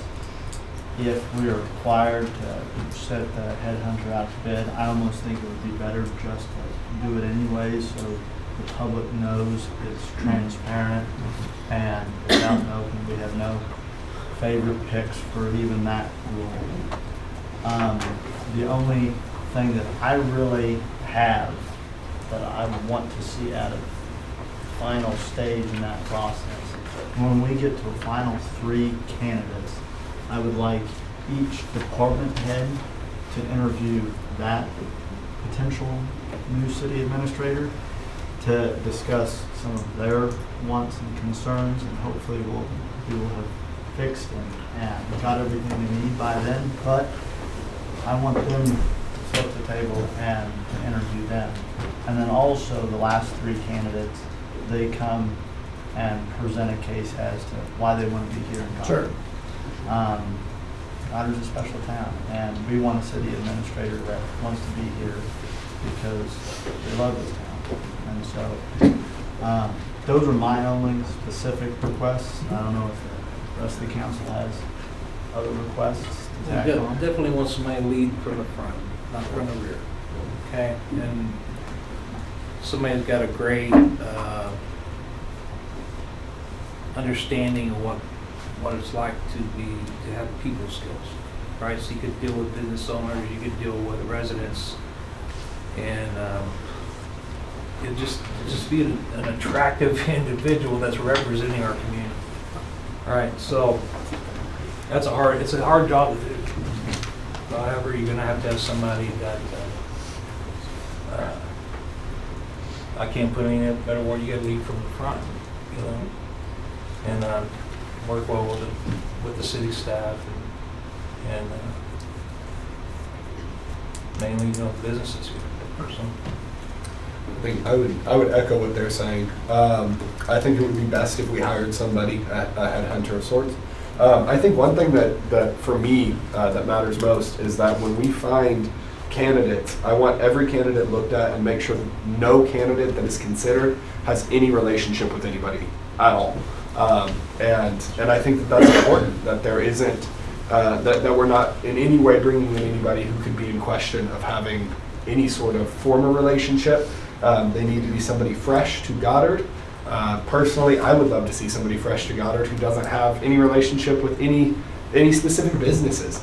I think we need somebody to come in with a fresh mind and a fresh start so that we can move forward and not have anything dwelling in that position at all.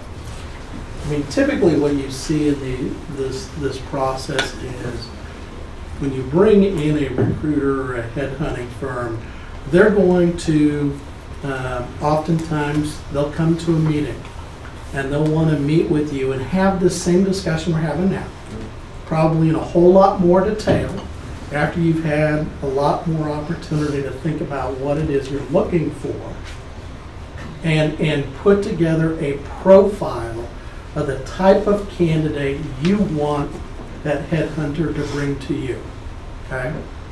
So then they take that profile and they go and market and advertise the position. 30 days, 45 days, 60 days. It'll be over a period of time. There'll be a lot of emphasis on advertising within the state of Kansas because obviously, you know, local candidates are going to have a greater attraction to the position or more likely to be interested in the position than somebody moving from afar. But it's also going to get published in national trade periodicals so that if there are candidates outside the state of Kansas who are looking and are interested, they're going to find out about it. Oftentimes the recruiter will also call up folks that may be interested. Tap them on the shoulder. Hey, I know you got a good deal going in City A, but I've got an opportunity in Goddard. Your name came to mind. Is that something you're interested in? And so, you know, that can be part of the process. Now, what each firm brings to the table as far as, you know, recruiting process, probably going to differ from shop to shop. The Kansas League of Municipalities also maintains a program called the LEADS program where you can contract with the league to assist with a municipal search. That's probably, you know, the lowest cost option. There's certain things they'll do for you. There's certain things they're probably not going to do. They're probably not going to tap, you know, a sitting city employee somewhere else on the shoulder to ask them if they have any interest. Because obviously that'd be a conflict. So we're looking at multiple contractors or contract firms helping us, right? No. We put out an RFP. We blasted out to firms that we're familiar with, folks who we think might be of interest, asking them, hey, are you interested? Give us a proposal. What would it look like? What, in particular, what would it cost? Okay. Now, the cost, there can be a wide disparity for what this costs. You can hire a big regional or national search firm, and it's oftentimes going to cost a pretty penny for something like that. There are folks locally who do this who have experience dealing with Kansas cities and counties. I talked to a gentleman last week, I think, who does this. He expressed interest and a willingness to work with you. So I think if what you want is multiple options, I think the best idea is to put together an RFP to request folks make proposals. And they're planning to recruit. Pardon me? They're planning to recruit. pretty- Yeah, right. And the way I envision this working out is they're going to solicit a lot of resumes, people who are interested.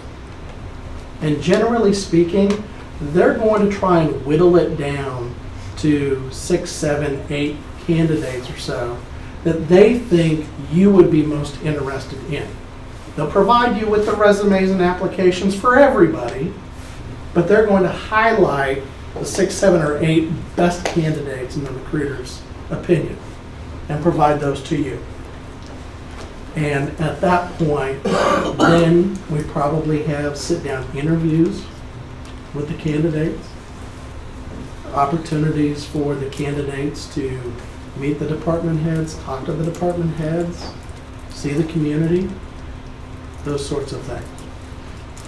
Now, you know, there is a part of the process where, you know, somebody who is in an existing position elsewhere probably isn't going to want their name getting out unless they are a finalist. So oftentimes there are privacy interests that you've got to take into consideration in order to get the best candidates for the position.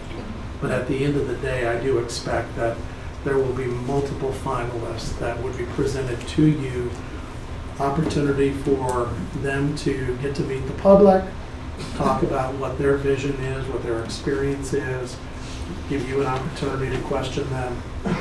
So that's kind of in a nutshell what I expect. Now, as far as a time frame here, this isn't going to happen overnight, okay? You're probably talking about 30 to 60 days turnaround from when you get the RFP out. Then probably another, well, then you pick that recruiter. They're going to come here. They're going to try and establish a profile of what you're looking for. Then when the position gets posted and advertised, probably going to be advertised for 30, 45 days. So we may be realistically looking at 6 months or longer before we have a position. Can I interrupt you here? You may. That kind of brings me to one point. Sarah, do you want to say anything? Do you have a question? The only thing I was going to say, like, I agree with the RFP headhunter thing. Been really in a city administrator, you know, I'm looking for someone who meshes well with our current staff. Our current staff's amazing, and I want somebody who meshes with them and facilitates for them. And I want whomever we end up hiring to understand businesses and how to help businesses thrive and how to get businesses to come here, and that is through rooftops, and that they have a grasp of growing in the right manner so we don't grow too fast or too slowly, so that we can have the residents as well as the businesses that our residents want. They want a sit-down restaurant. They want these things. There is a process though, and I hope that's my hope, is that they understand that, and that they, I don't know, I lost my train of thought, sorry. Well, I mean, the point of tonight is to start the conversation and to get your mind ticking away at what's important to you.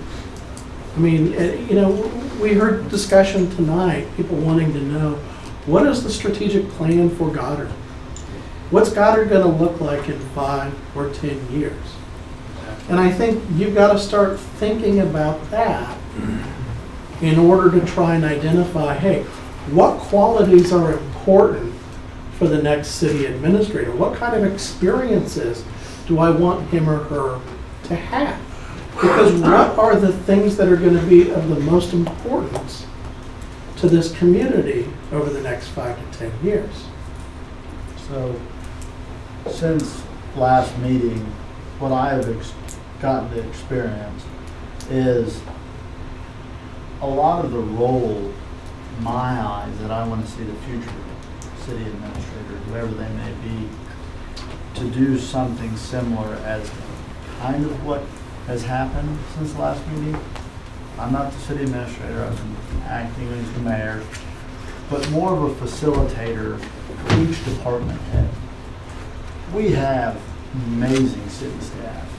I don't think everybody understands exactly how lucky we are to have these people. They each run their departments very, very well. And they are more than capable of determining what's very valuable and prioritize their needs. And I want to see a city administrator that going forward gives them the leeway to make those things on their own, to determine which direction and if they need more staff, if they need something small. I mean, they're going to know better than anybody because they're dealing with their employees every day. And a lot of what I've been doing since then is doing that same thing. Not going in here micromanaging, letting our staff do what it is they do best. And I feel confident that we can hire somebody that can do that same thing. This kind of leeways into one point I wanted to make and have a conversation with you guys. I don't want to get too far off track here. But my role right now, how do you guys feel and how does the city staff feel, of course, with what's happening? You know, I think you've kind of touched on it, maybe an interim, I don't know if that's something that you guys want to discuss. I feel confident in doing what it is we're doing now, but I want that to be a discussion between everybody. Well, and if the way it's going right now or has gone for the last 3 weeks, if our city staff's not getting what they need or you guys feel like you're having to take on too much or that you're drowning, you guys gotta let us know that so we can figure out what that step is to make, if, you know, because we all have full-time jobs.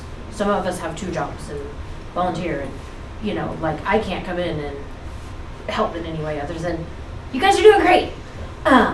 But, you know, and I feel like you guys have all communicated very well with us and told us what you need.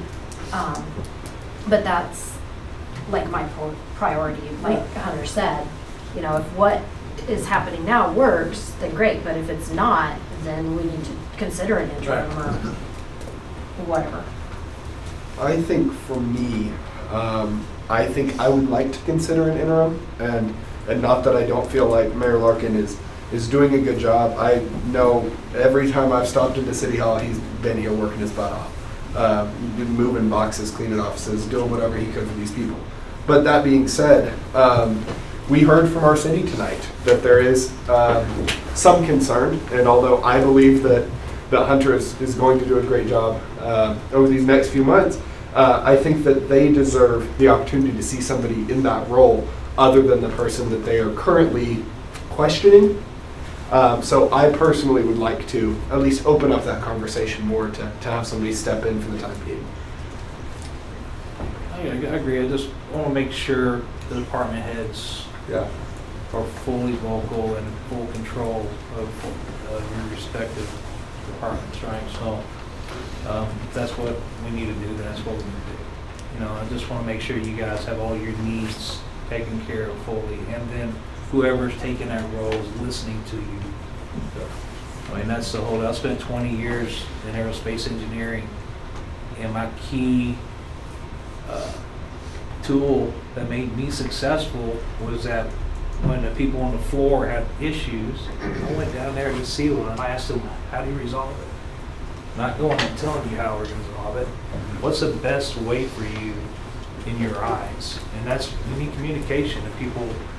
That's how we grow. That's how the city's going to grow, with full transparency with people in charge. So, and then the citizens as well. Yeah, I would also like to add what you were saying there at the end. As far as finding a new city administrator, I know we have multiple business owners in here.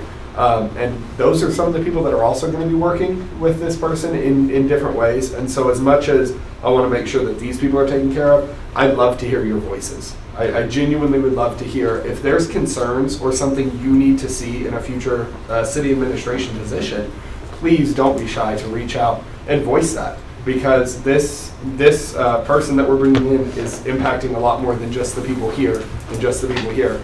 They're going to impact our community greatly. So I would love to hear your opinions on that in the next few weeks as we discuss this further.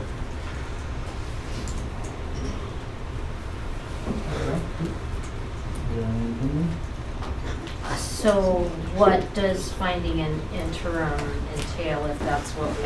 Well, I mean, there are a couple of options there as you look internally to determine whether there is a suitable candidate who has the ability, the interest to do it. How would that individual take on the additional responsibilities while also doing, his or her existing duties? Whether any of those duties could be passed off to somebody else, reimagine their position. It can also look like looking outside to find somebody who has prior experience, in particular in the municipal sector, who maybe is not looking for a long-term gig, or maybe it's somebody who is interested. And they plan to throw their hat in the ring and compete for the position on a long-term basis. So, I mean, that's, at the end of the day, this is your position. And you can decide what you want for this position, what you want the process to look like. I mean, obviously there will be more discussion about that whenever we get a recruiter in here to try and tailor the process to what you're looking for. I would like to see an interim, it to be somebody already in the city. Yep. Staff. I think that would be very important to have somebody, one of our department heads that is already familiar with the day-to-day, understands the employees, and can fill in that gap until the new person comes on. And it's a good baton pass. So I'm full support of that. I guess, how do you see us doing the picking of this panel here? So what you do is look for eye contact. Everybody look none. Except Sarah's gonna do it.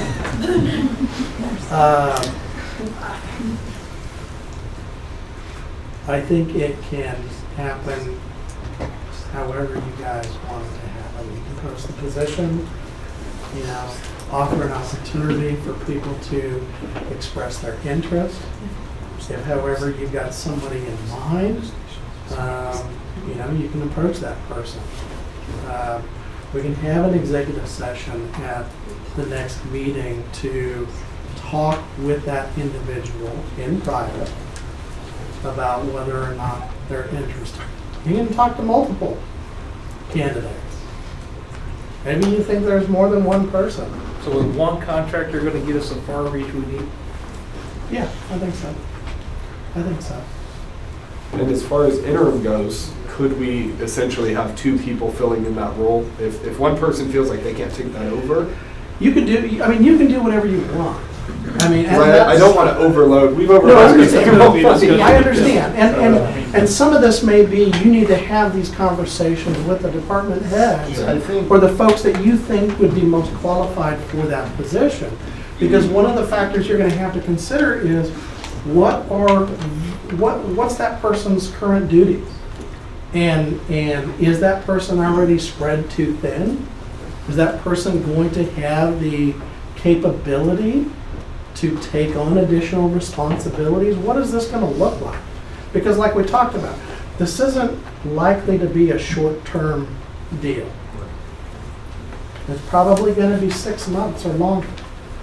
You know, and whether you want to appoint, you know, co-city administrator, interim city administrator, I mean, that's certainly an option. It comes with pros and cons. You know, from my standpoint as an employment lawyer, somebody's got to be the boss at the end of the day. Yeah, for sure. You know, in an emergency, somebody's got to make the call. And if it's a 50-50 gig, how do you break the tie? That's usually when the lawyer gets involved.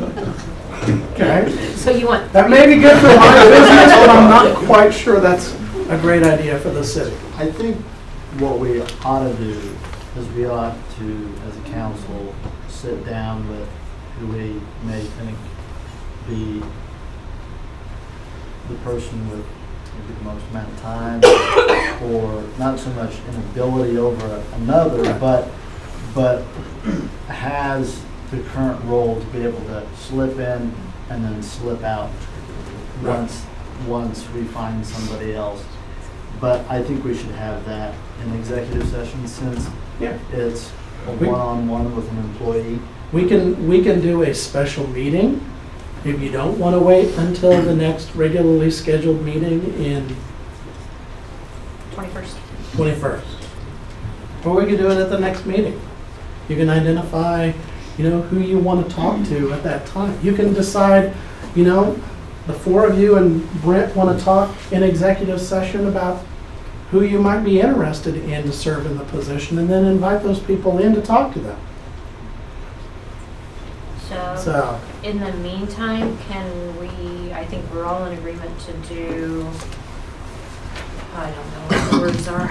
So The SPF. It sounded like there's a general consensus and a desire to put out an RFP to solicit proposals for a search firm. Okay? Is everybody on board with that? Okay. So, Yeah. good. Okay. So I can work on what that will ultimately look like and perhaps have that ready for you to take a look at, or at least initially at the next council meeting. That's my goal. So that we can at least get the process started. So. That's fair. It's kind of unrelated, but I would like somebody to look into, I've been looking at our website. I don't know if we can kind of, what we need to do, I would like it to be a little bit more, User-friendly? functionality. Yeah. There's a lot of mega data laid on top of each other. Maybe it's a screwed up computer, I don't know. But it's the reason why I would like to look at it a little bit is just, you know, I want us to be able to be reached easily, right? So this decision too, in my eyes, comes from the community as well. When you guys have greater recommendations how we proceed with stuff, I would love to hear about that. You know, 3 weeks ago, I was sitting in the same position. I wanted to help, and I know there's a ton of you out there who want to do that. So I encourage you to do so. My email's on there. My phone number's on there. Don't call me at 3 in the morning. My phone number's on there. What were you going to say, Matt? So the website is actively, all of us are aware of the issues, and we are actively trying to do what we can to get it cleaned up. Thank you very much, guys. Okay. All right.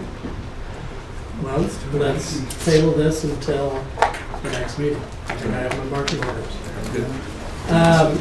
My last topic is with regard to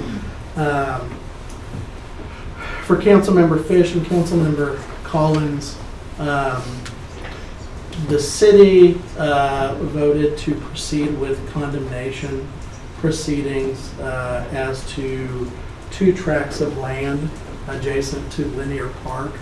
The idea being that those parcels would be used for an eventual new community center. I think there's been a recognized need to figure out a new community center. The timing remains up in the air. How is it going to be funded remains up in the air, okay? But I think the first thought was that the city needed to determine a potential location. And the city identified a couple of parcels as being a good fit for that. One of those tracts belonging to Mr. Smith and his wife, I know they spoke to Mayor Larkin here a couple of weeks ago. I think they expressed their interest in holding on to their property, asking the city to reconsider whether the condemnation. I mean, the condemnation process, there are basically 2 parts of it. The first is we essentially file a lawsuit. We file a petition that sets forth what ground that we are seeking to condemn, sets forth the legal basis for the taking, and then asks the court to find that the city has the authority to proceed with eminent domain, and then to appoint 3 disinterested residents of Sedgwick County to view and appraise the property and make a finding as to just compensation to be paid to the owners in exchange for that property. We have already completed the first part of the process, which is the court has accepted our petition and found that the city does indeed have the authority to take the ground. The court has appointed 3 disinterested residents of Sedgwick County to act as appraisers. The next step would be to schedule a hearing in front of those appraisers where they would go and visit the property, view the property. We would then recess, well, either we do it before or after the viewing.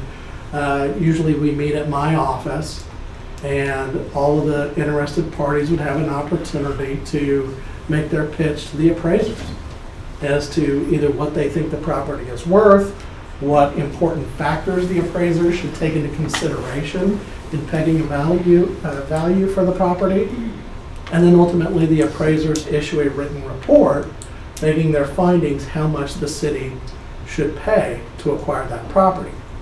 So the court has accepted our petition, appointed the appraisers.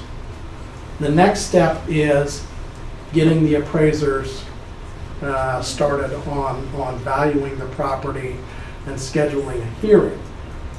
You know, we, as the condemning authority, would be responsible for paying for the fees and expenses of the appraisers.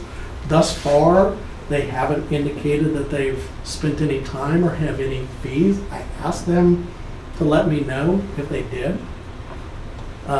And so I guess this is a good opportunity for you all to take a step back and decide, do you want to continue on with this condemnation? Now, I talked to Councilmember Traylor today. He is working a job in Northwest Kansas, so he wasn't able to be here tonight. He's shorthanded at work. But I explained to him that, you know, this issue might come up. I know Mayor Larkin and I have talked about it. I don't know how the rest of you feel. I know that Councilmember Traylor has been interested in a community center for some time, so I wanted to get his thoughts. And so I think he understands the concerns that, you know, there isn't a timeline or a plan for funding yet with regard to a community center. Question is that a high priority for you all right now? Is that something you want to proceed in taking this ground for a potential community center? If the answer is no, then I need to know so that I can dismiss that parcel. Can I Now- interrupt you and Yeah. and maybe let, I just wanted to stand up, and I want you guys to look me in the face if you decide that this is something you want to do, because at no point during this process did my husband or myself have an opportunity to come speak with the council at all. We didn't even know That it was gonna happen. That it was gonna happen because everything happened in executive session. We had no idea. Well, We didn't- I will tell you, I sent multiple letters Ryan, to the address. only time on- I ever called, the only time you ever returned my phone call was never. The only time I ever talked to you was in court. I called you 4 times No. and you never returned my phone call. I sent That is a you fact. That's a multiple fact. letters. And To just like your with Brian, address. and just like with And I Brian returned your Silcock, call. out of 17 years I've been here, Brian Silcock has never returned a phone call of mine. You never return a phone call. Yeah, here's the problem. We live in city of Goddard. We have a building. We have land. We have a business. If it can happen to us, it can happen to every And you single one of guys you. and the Guarantee city it. can't call me Guarantee before they it. take my land. That's part of my business. I mean, That we've had for 17 17 years. And I That we mean, fought hard for to Okay. change it from residential to Ryan, commercial. Guys, That we, I'm gonna disagree. Brian, You guys are disagree, but representing, If I'm listen. out of town and I get a letter sent to my house and I don't pick it up, which I can prove that I never got that letter, and then I find out that I have to be in court on my dime to fight a lawsuit with the city to not take my property on my dime. can I? You interject? guys Can have I a lawyer. interject? Yeah. Can I Yeah, interject? we So have- I we have- understand, Yeah, we have you have a paid for it. lawyer, Here, so here. I need to communicate through your lawyer, Here. okay? But That's I why you think- never but I- called me back. But I think the city needs to know how this city has previously been ran under previous council that set up here and just did things however they wanted to do it. And what we're asking is that the new city council stop that today. Stop doing that. Let us know. Give us an opportunity to come and talk to you guys and find out what we are using the property for. What other properties did you guys look at? What other properties do you own currently that you could use for a community center? We don't disagree that there needs to be a community center at some point, but is right now the best time? We can't, our roads aren't even big enough on that street to have people going in and out. We can barely handle the traffic of the school district coming in and out. Can I interject Yes. here? So, whatever has happened in the past, okay, I want to move on. I As want to do move we. forward. I consider myself, everybody's gonna, on Facebook and everything, they're gonna say this is another political spiel. I consider myself like a Ronnie Reagan Republican. Less government, less interference. We want government out of our homes, out of our lives, out of our churches. We want government out of our dictation of everything that we do in our life. And what was happening, I don't necessarily agree with the plan because there was no plan, my understanding. And so I don't think that it's unreasonable to want a community center, but there was no direct plan on how to accomplish that. And so I think it's best, in my opinion, guys, that we turn the ship around and we are honest with the people of Goddard that that undertaking of a new community center is very, very expensive. And we have to sit down and be honest with each other on how we're going to accomplish that. And where's the best location? But taking somebody's ground when we don't have a solid plan in place isn't much of a plan at all to me. Fair. Hunter said basically what I was going to say. We did a survey to find out what the community wanted. That's great. For the community center. So we There had was, no idea. oh, it was all over. Well, we didn't. Um, All over what? Where did they do, where did Brian do the, What other properties were looked at? well, let me stay on task or I'll forget what I'm gonna say, sorry. The residents who did complete the survey wanted a multi-million-dollar community center. We're not raising taxes right now. Taxes cannot be raised, and that is the only way to fund that. So we shouldn't be taking land for a building that's not gonna get built until we're all retired and moved on. So that's just plain and simple logic in my world. Where can you get the literature to read the history of this? Two of us have no idea what's going on. I just want to Well, say, the best thing you can do is what I did. I went back to every single city council meeting from the beginning of January of last year till December when we got the lawsuit sent to us in the mail. And I listened to every single meeting, I read every single agenda in a minute, and I searched for anything dealing with my property. It was not until July that our property was even disclosed to the city of Goddard on paper in an open forum that they wanted to take our tract of land and 2 other people's tracts of land. I'd like to just kind of echo what Hunter was saying. Like you said, you went over those meetings. I'm going to take some people off. That city council's gone. Exactly. Those days are long gone. Well, there's 2 of them still up there, and they knew all about it because they're not new. Okay. Well, I'm not being bullied anymore either. At least half of us, I at didn't least say you half of bullied us me. up here, we're not here for that conversation, and stealing somebody's land is not going to happen with the Thank city you. of Well, this let me say this, that when they agreed to steal our land from us, there was a 3-member council, and 2 of those members are not here Thank you. anymore. Yeah, those days are over. So I hope- as of right now, I think that this is something that we need to stop. And I agree we need a community center. Right now, and on their land, is not the place to do that for Goddard. Goddard needs to grow, but we're not doing that.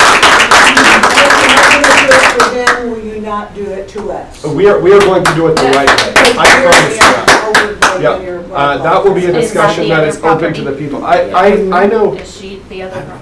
No idea. I know a lot of people. Ma'am, Go ahead. Ma'am, can you?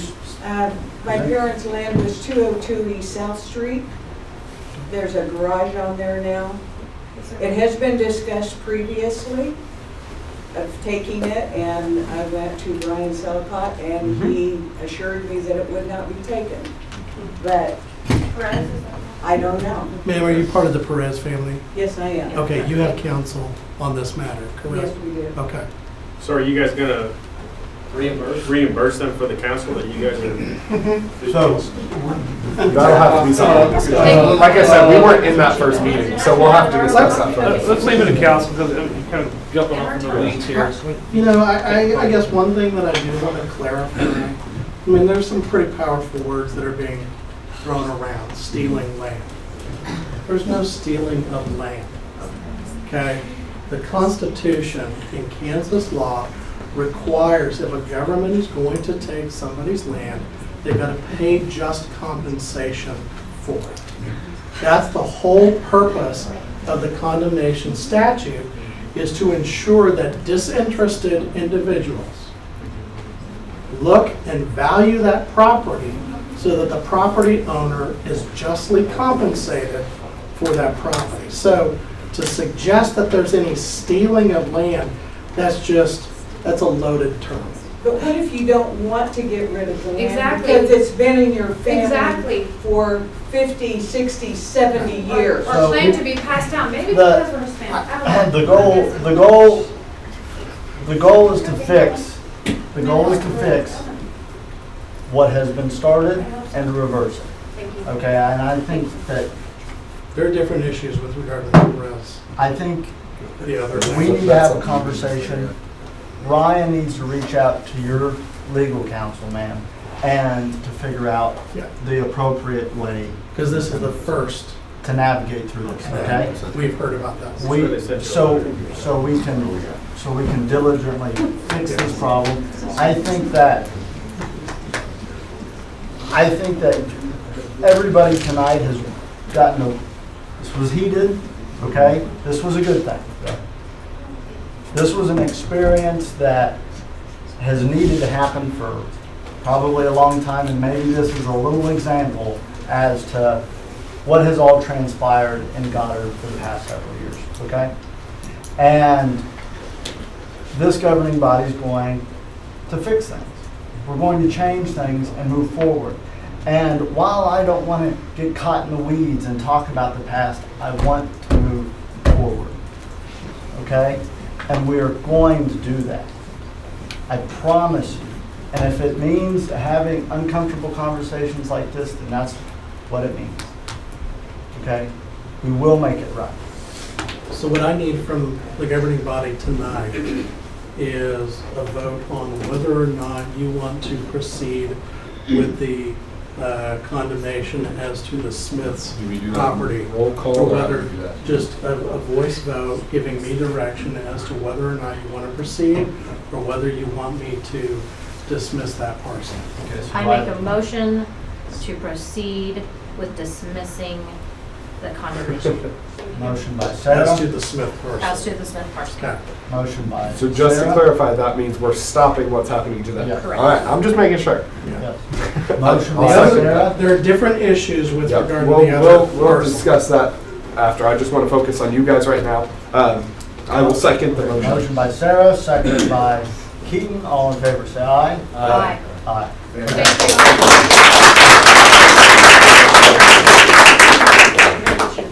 Okay, now, Ryan, when it is in regards to the Perez, what is The other parcel, that we probably need to talk about in executive session. Okay. Okay. Okay. So we can do that tonight, we can do that at the next meeting. I want some history behind it. Yeah. And I thank you for your comments. We're gonna look at them, okay? I would personally, I think doing an executive session right now would be useless. I think if we could have the time to be filled in on that before we discuss it, that would be great. But I want to also take care of that. Let's say we table it to the next. Yep. Is that okay? That's fair. Okay. That's fair. We will get back, okay?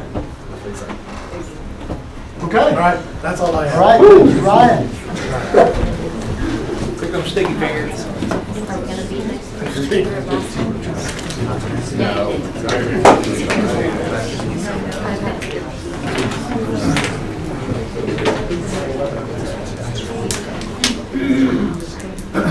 Honorable Mayor and City Council, this is item I. This is just an economic presentation that's going to proceed before we move on to comments. So this is just some data that we pulled internally. So these are home values for single family in Goddard and different adjoining and nearby cities over the last 20 years.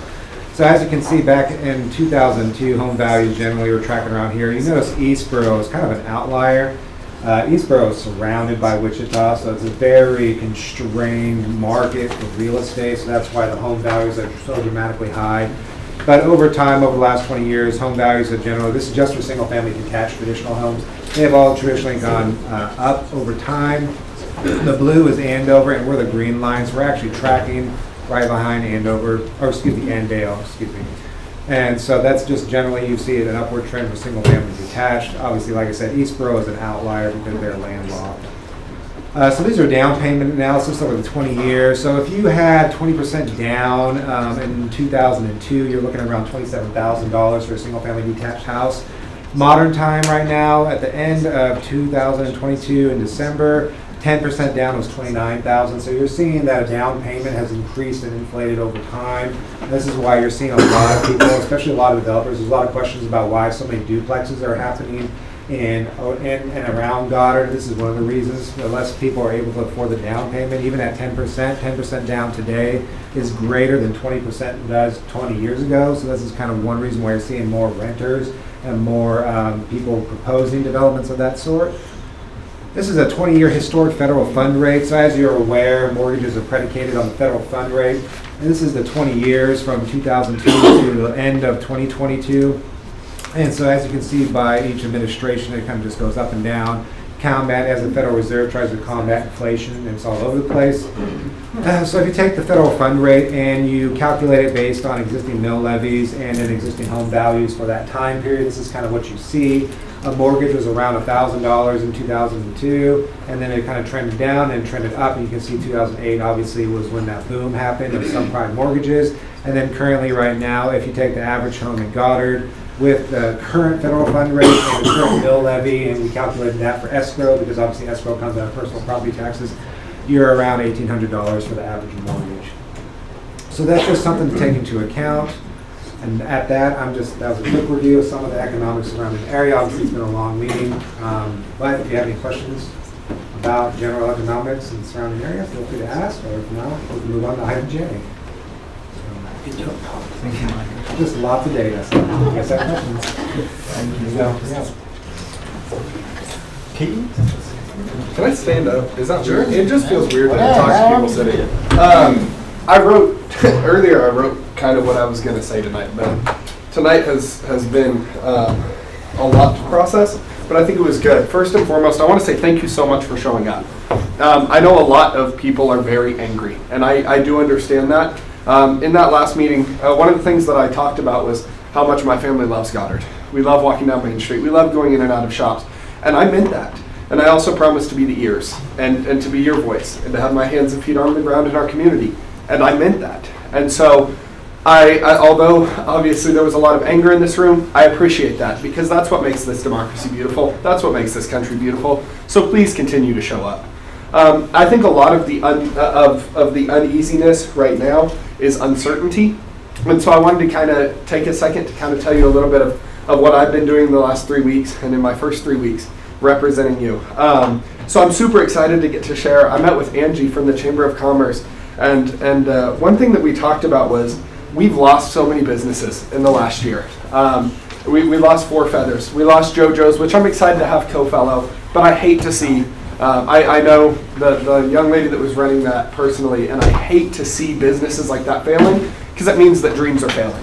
And we can't let that happen as a community. And so we're brainstorming ways to kind of fix that. And although it's in the early planning stages, nothing's been set in stone. I'm going to work with the Chamber of Commerce to bring a farmer's market back to Goddard. And we're going to do that on Main Street and allow foot traffic for those businesses because we have some incredible businesses. And I'm going to get so fat when Jamie opens that dang donut shop. But I'm so excited. But we're going to work together and we're going to get some vendors in there. And if you're a business that wants to be part of that or you want to have a booth for something else, please contact me and let's work together because I think it's important that we create family fun environments, but also environments that can help our community grow and help those businesses grow so that 10 years from now we still have those shops that are over there because they work their butts off and I love going in there. So I'm super excited with the direction of Goddard and I understand that there's a lot of uncertainty, but hang in there. And I know any politician ever promising anything is just wasted on years, and I understand that. But I'm going to prove you wrong. I am here for what is best for Goddard, and I promise you I am a strong-headed young man who is going to do you all right. So I'm very excited to be a part of this, and I can't wait to see where Goddard goes. Thank you, guys.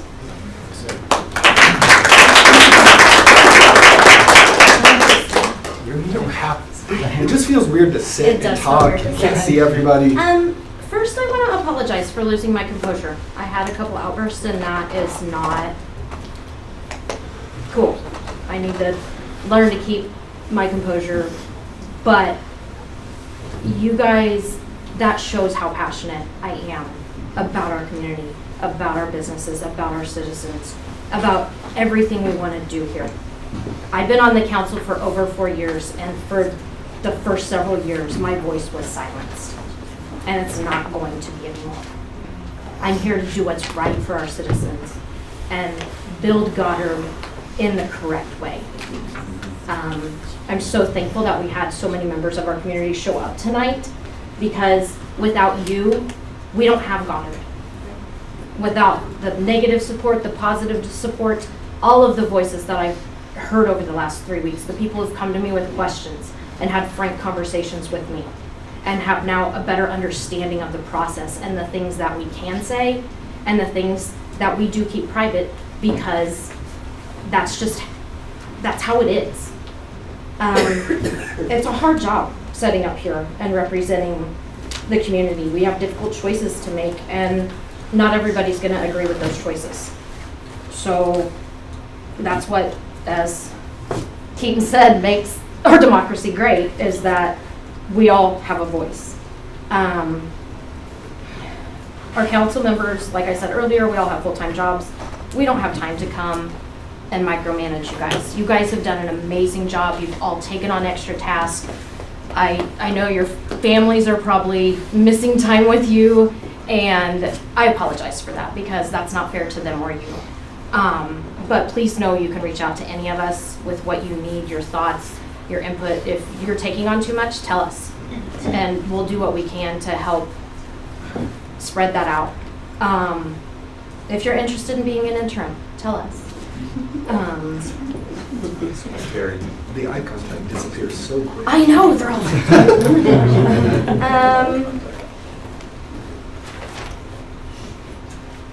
yeah, my email's on the website. I think it's, I don't even know what it is. Is it S.J. Leland? Is that the format? Leland. I think it's Just Leland? Okay, Leland at goddardks.gov. Send me an email. We'll have a conversation. I have, you never send it back. What's your name, sir? Daniel Carlisle. Okay, I can look in my email right now, but Go ahead, we'll talk about this lot over here that you built this threeplex on. They never got mowed. Tell me you didn't get those emails? No, don't never, you don't never remember anything like that. Okay, what? I'm sorry, what was you saying?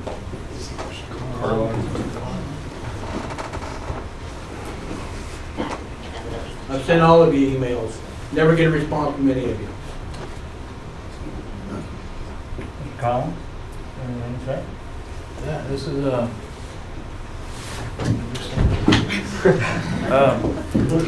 so a month ago, I've been sitting out there. I mean, my wife and I, we've been out here because we came and spoke about rezoning around our home as well.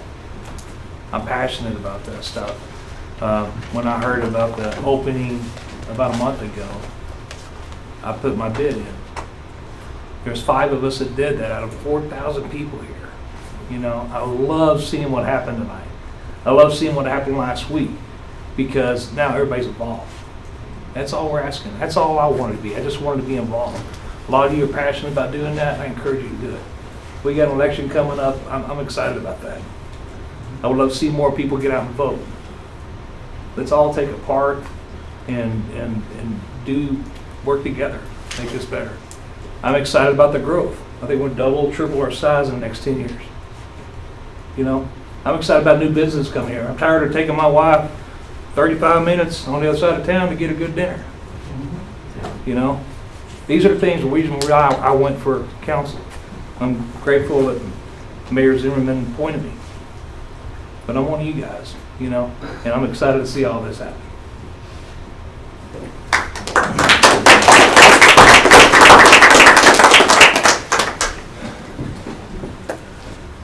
Before I give my spiel, I guess, I want to run through a few things that I've been working on. One, the library. Me, Brooke, April, and the library president, we met and we talked about some of the struggles that they've had. One, we talked about the community center discussion. I think we've already rehashed all of that. But the library needs some things fixed. And Brooke, you're working on that. New toilets, new carpet, bathroom fixtures. So tables, chairs, things like that. That's the city's building, and we need to take care of that. One of the conversations that came up was trying to help alleviate the library so they can pay for more salaries and find somebody that can replace April. God bless you, April. We do need to support the library. And how we go about that, there's several different ways we can skin a cat, right? And I've been known to be accused of being somebody that bucked heads with the library. Well, that's not it at all. We just need to find the right way to skin that cat. And one of the options was paying for their health insurance.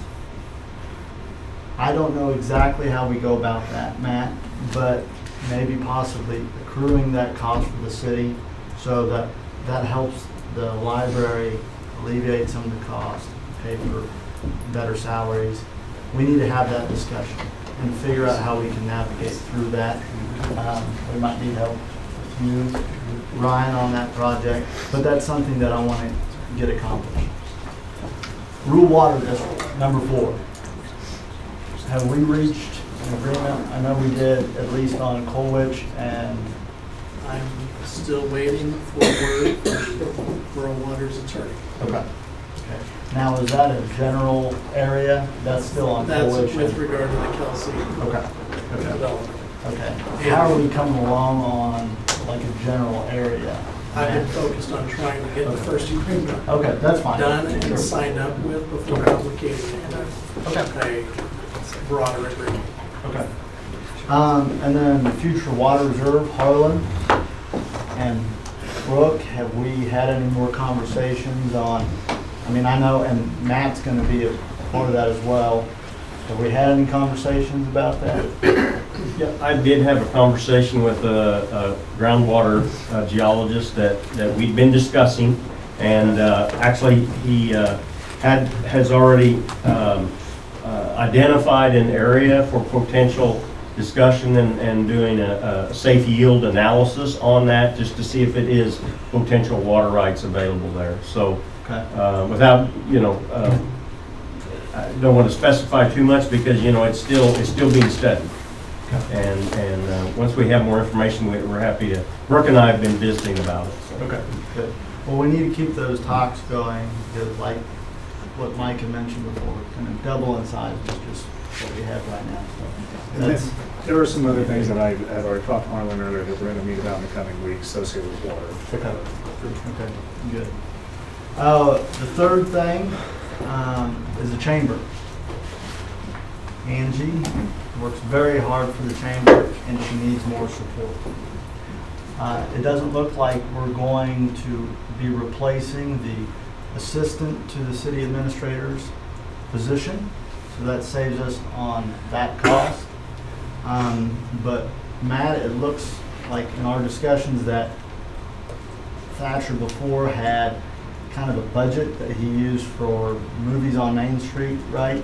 It was $40,000 in We have that. a community events budget, which went for that, other city events, because we would contract with musicians and things to come and play, and we'd pay them, and other, these were not like the full big events that the chamber does now. These were the smaller stuff that we do, but there is a budget for that, for sure. Okay. And we can do it for, I want to look into supplying the chamber with some of those funds and replacing and using the chamber to kind of alleviate what the assistant to the city administrator did. And we have a transient tax fund that we haven't tapped into that I would like to have the chamber use to where they market the city. That's the whole intention of that fund, is to market and to try to attract more people to come into our great town. And so we're going to have more conversations on how we go about doing that, and that's all going to be out in the open. It's all going to be transparent, so you guys know what's going on. I already kind of gave my spiel, I guess, but there's a lot of misinformation out there, okay? And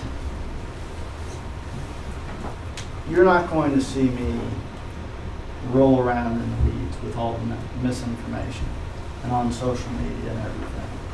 What I'm going to do is I'm going to show you through my actions what this governing body is capable of. Because it's really not just me. It's everybody. This is your governing body. And when I said that this governing body is going to be more involved than ever before, I hope you've seen that tonight. Because it isn't just me, it's everybody. And I really do want you guys to all keep showing up to the meetings and be involved and express your concerns, because that's important. I'm looking forward to this year. And I'm looking forward to what we're going to be able to accomplish. And I know we're going to be able to accomplish great things. So do I have a motion to adjourn? I'll make a motion to adjourn. Second. Motion by Sarah, second by Aubrey. All in favor say aye. Aye.